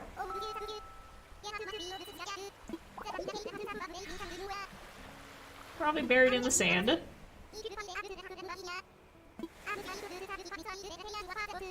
All you gotta do is put it in some rice, buddy. There you go. Let's go make that shovel. I have a feeling we're going to need it. First, egg message bottle.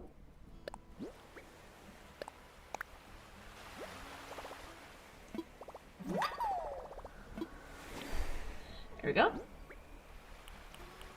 I need fishing pole.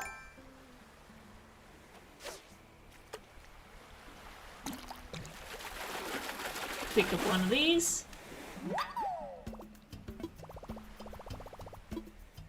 Blathers, I got a squid for you.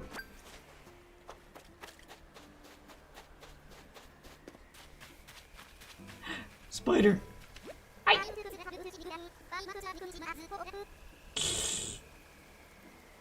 Look at those eyes. I've never seen an alligator villager before.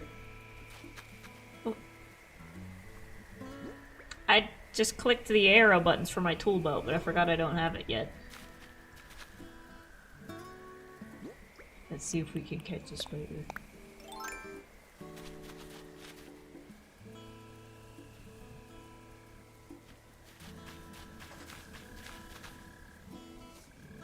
No, don't put the map in front of the spider. I will go around.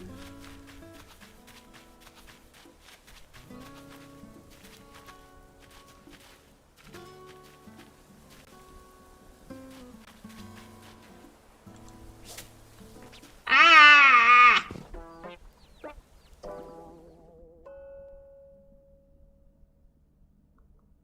Dang it. Oh wait, I get enough miles for...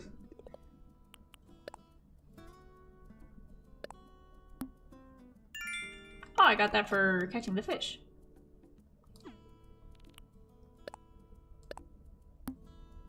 There we go. I get miles for building a house. And I get points for fainting.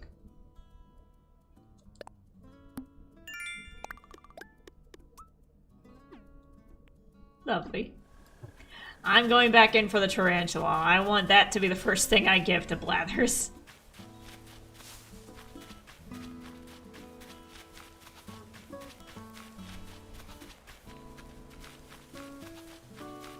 Aw, does it despawn after fighting you?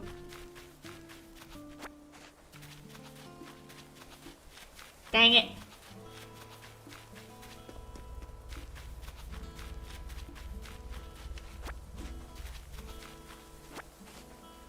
Oh well, I will make a shovel.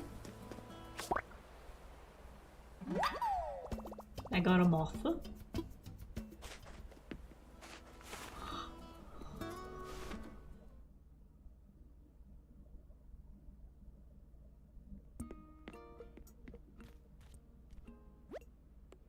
I love just the small detail of their mugs in the background. He's got the big green mug and they've got two small blue ones.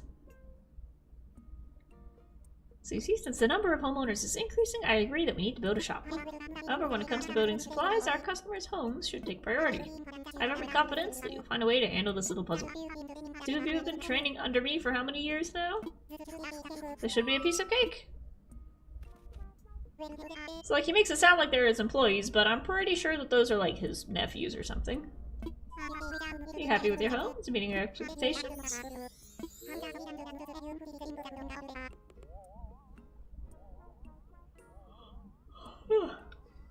Animal Crossing makes me sleepy. I'm used to playing it before bed for the purpose of going to sleep. You got built-in storage. Oh yeah, I can put my stuff away now. Automatically registered with the HHA.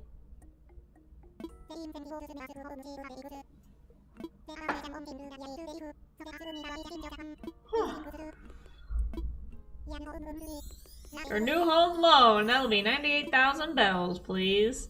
Okay. You pay it back in installments. Sure.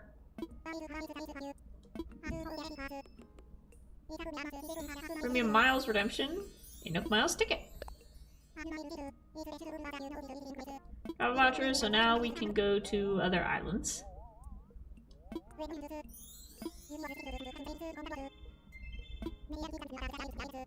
Meet some new characters, gather materials. Ticket at the airport. Woohoo! Well, let me build a shovel and a pole vault.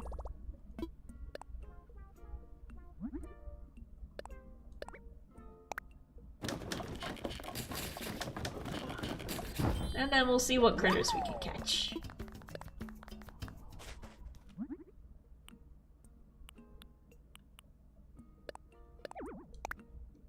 Oh, my pockets are full. Alright, well, let's go back to our brand new house.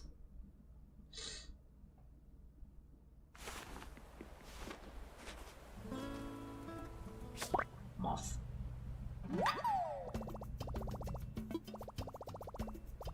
Aw, dang it. Goodbye.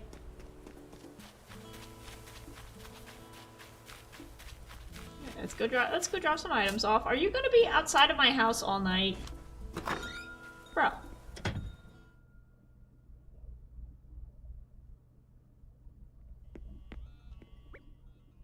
Congratulations on the construction of your new home. Here are a few tips. It's on decorating mode, open storage. You can open your pockets, select furniture, put them in storage. Here we go. I just immediately clicked the wrong thing. There we go.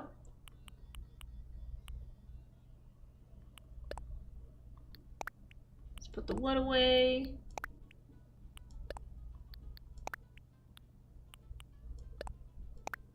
What's the skirt look like? That's cute.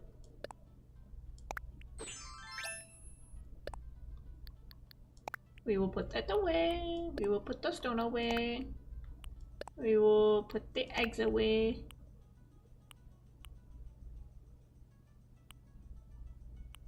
And I'm gonna sell everything else.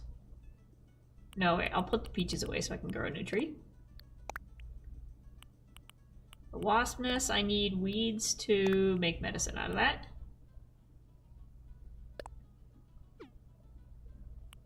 Snail. We gotta put the shovel up here so we can actually use it. And then I'll put the watering can in storage.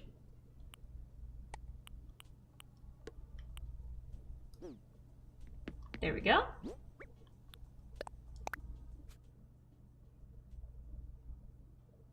Faraway wishes, Elise. For an ironwood dresser.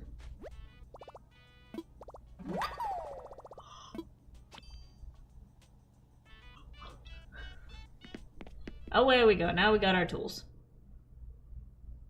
So last time I played this,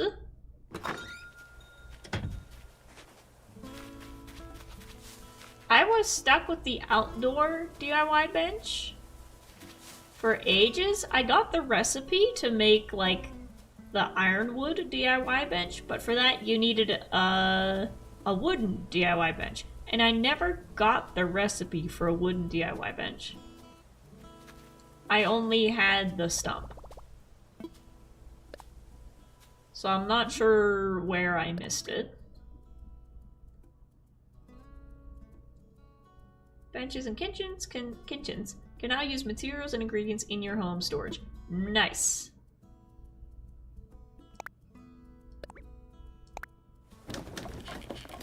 I like that. So you don't have to go back inside, pick the things out.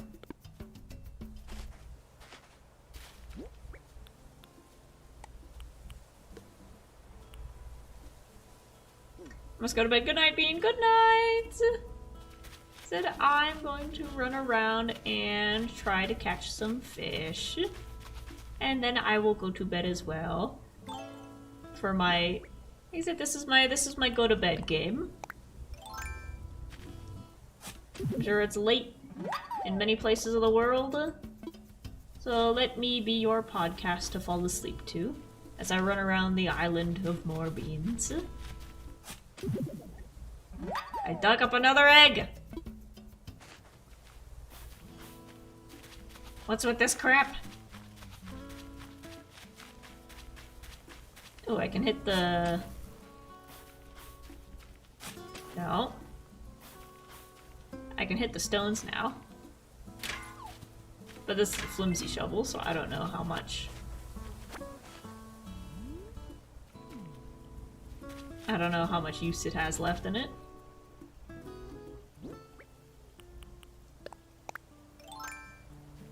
But now we can finally cross the river to see what's around the river bend.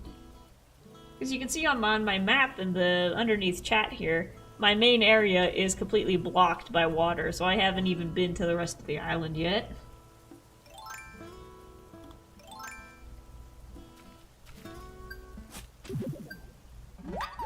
There we go, now we got a fossil.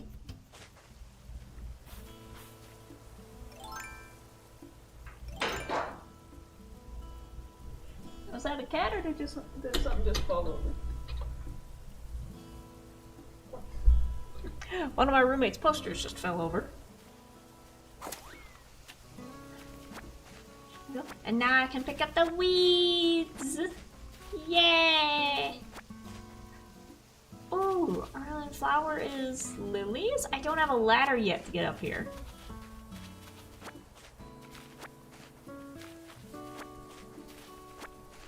But now I've got plenty of weeds to sell so I can pay off my home loan.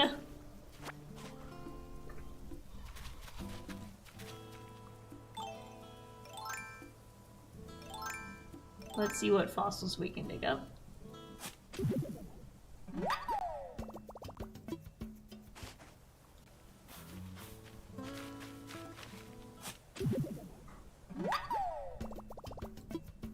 There goes that. It's like 3? Yeah, it's 3.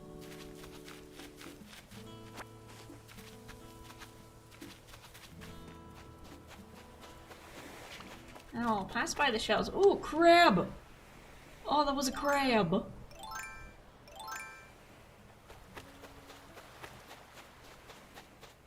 Let's get some fish to hand off to Blathers.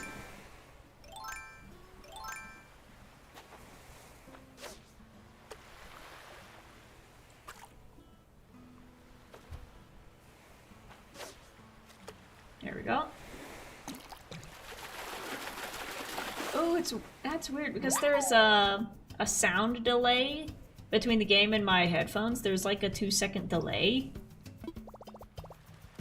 I need to... Fishing is going to be a little bit more difficult because I can't rely on the sound of it being grabbed.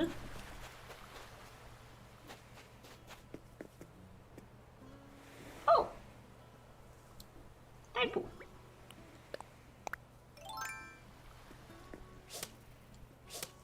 Dang it!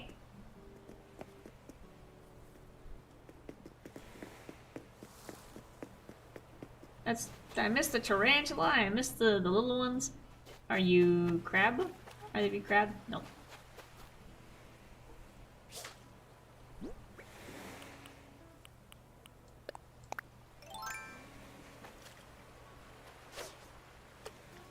There we go.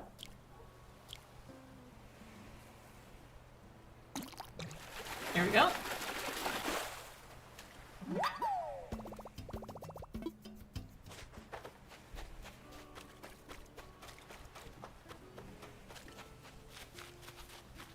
This is a nice little spot over here to put like a set of chairs, a bench maybe. How much room do I have? I have room for one more and then we'll take it back to Blathers. And sell some to the Nooks. There we go.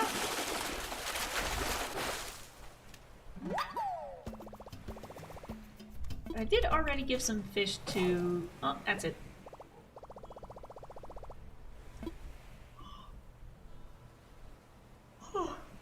I did already give some fish to Tom Nook, and he handed those off to Blathers. So a lot of the fish we got might be repeats of the ones we've already given.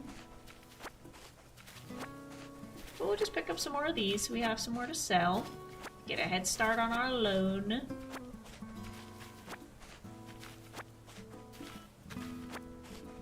How many do I have? I got 31. So let's just pick up some more of these. I do love how pretty the weeds are. Like, you could pick them up and sell them, but if you leave them, they don't look bad. Like, they look more like wildflowers than weeds. Which I guess in nature, there's a lot of flowering weeds, so it makes sense. You don't want them in your garden, but if they're by the road, you know. They're not doing that much damage.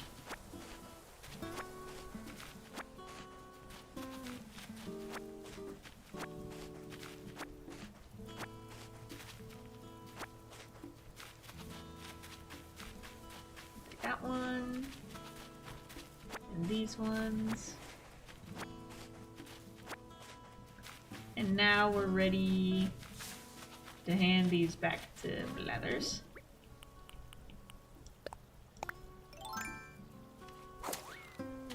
Oop.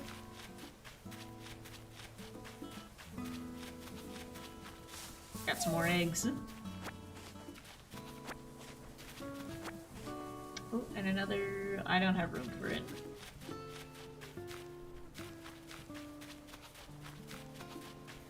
Mr. Blathers, I got some critters for you.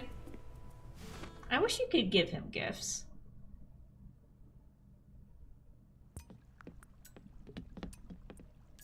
Hi.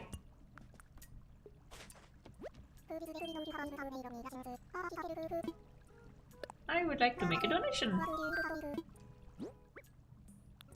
I would like to donate sea bass.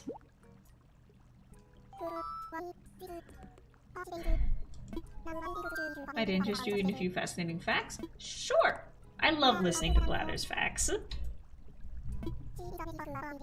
bass is a name given to a variety of different species of saltwater fish.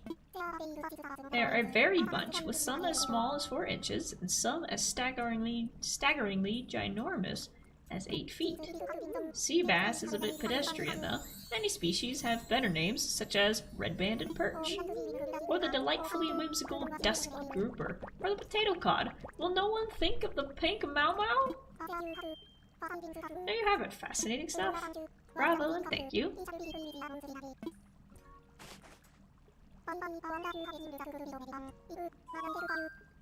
Anything else? I've got something. Here you go. I will give you a squid.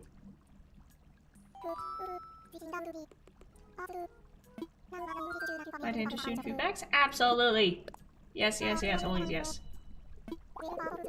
First off, squids are members of the mollusk family, just like the octopus. Many mollusks, like snails and clams, have shells, but the squid's body is almost completely soft. The exception is a long, narrow bit of hard material going through its main body, the last remnant of its shell. Of course, having your shell inside is not a best practice. Perhaps they lost the owner's manual. That's actually pretty cool. I did not know that.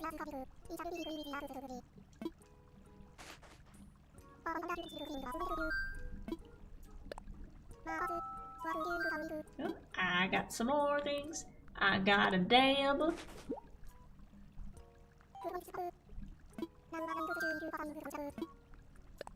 Tell me about the dab. The dab is a flatfish that bears some resemblance to the olive flounder, though their mouths are different.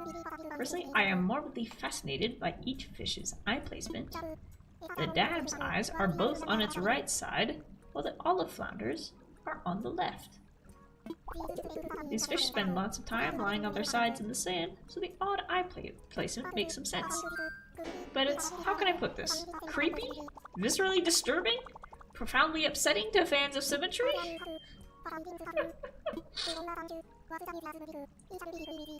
Cool.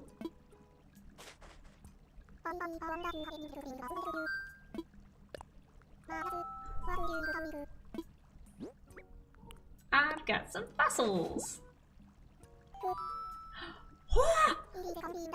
There can be no doubt, this is a fossil! Incredible, wonderful, remarkable! My intuition was impeccable. There are fossils on this island.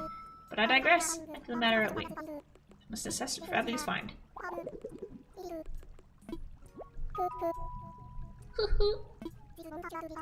This is a shark tooth pattern. Ooh! Shark tooth pattern would be a sizable step toward opening the museum. Would you consider donating it? What if I took it home? What if I just said no? It's mine.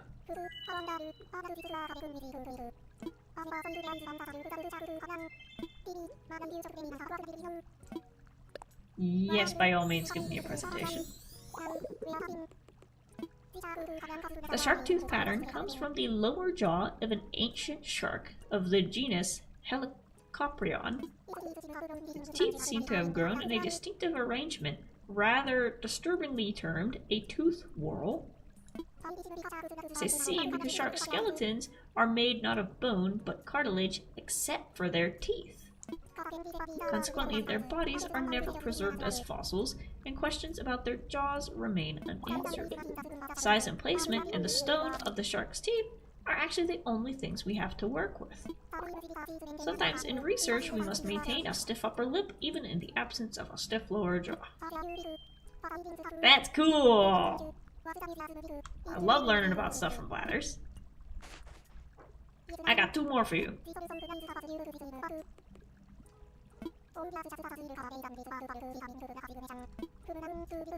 Bring me any fossil of unknown origin you find. We need 11 donations to open the museum. I have 2 more, and then we'll call it a night.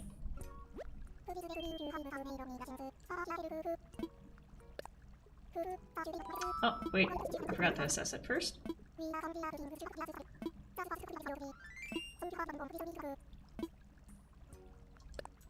Can you assess? Boop.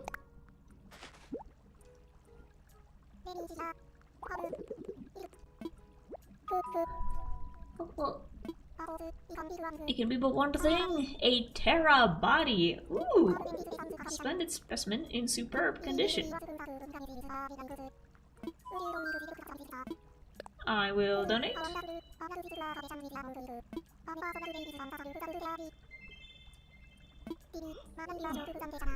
The game's working, I'm getting sleepy.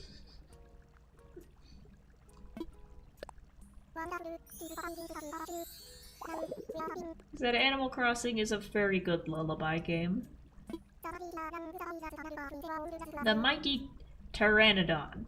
Among the very largest animals ever to fly, they were role models to us all. And by that he means birds. With a wingspan of over 23 feet in some cases, I find it simply stunning that they ever did more than glide. But fly they did, soaring dynamically and dramatically over land and sea. I wish I could have seen it. And now here you are, a bipedal bird. Unable to use your wings. Because they evolved into hands.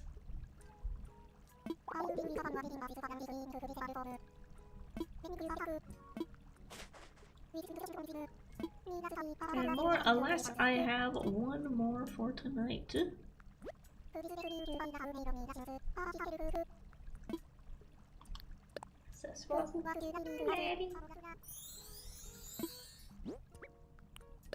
Oh, there we go. I wonder if he could assess the Easter egg.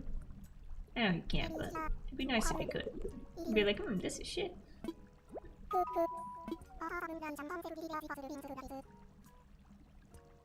Okay, so I have questions about eggs in this world now. Because if all of the animals are, like, humanoid, anthropomorphic, what about chicken eggs? Are there still just domesticated chickens? Similar to how you have frog villagers, but then you can have just actual frogs. You have hamster villagers, and then you have actual hamsters. So I assume that there's chicken villagers, but then actual chickens still exist in this world. Similar to, like, small birds. I think.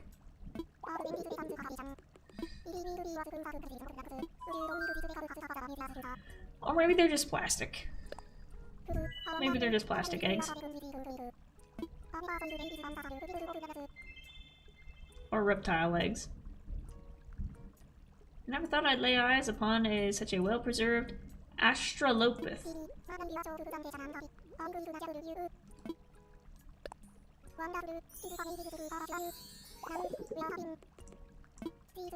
The Australopith, thought to be one of the links between humans and apes, emerged 4 million years ago. They lived long ago, even before the ancestors of the modern humans, so there are profound differences. Even so, it seems to me that you can see the beginnings of greatness here. There you have it. Ah, you could have given me one. Once the museum is complete, it shall be displayed with the utmost dignity. And we need 9 more donations. Beautiful, and I'll probably continue that on my own in bed. But for now, I think that'll be it for tonight's stream. I want to thank you all for joining me for this Mario Kart Monday. Remember, if you're enjoying the videos or the VODs or anything else that gets put up on this channel, make sure you leave a like, leave a comment, and make sure to subscribe so you don't miss a moment of my cute face. This has been the Brave saying good night.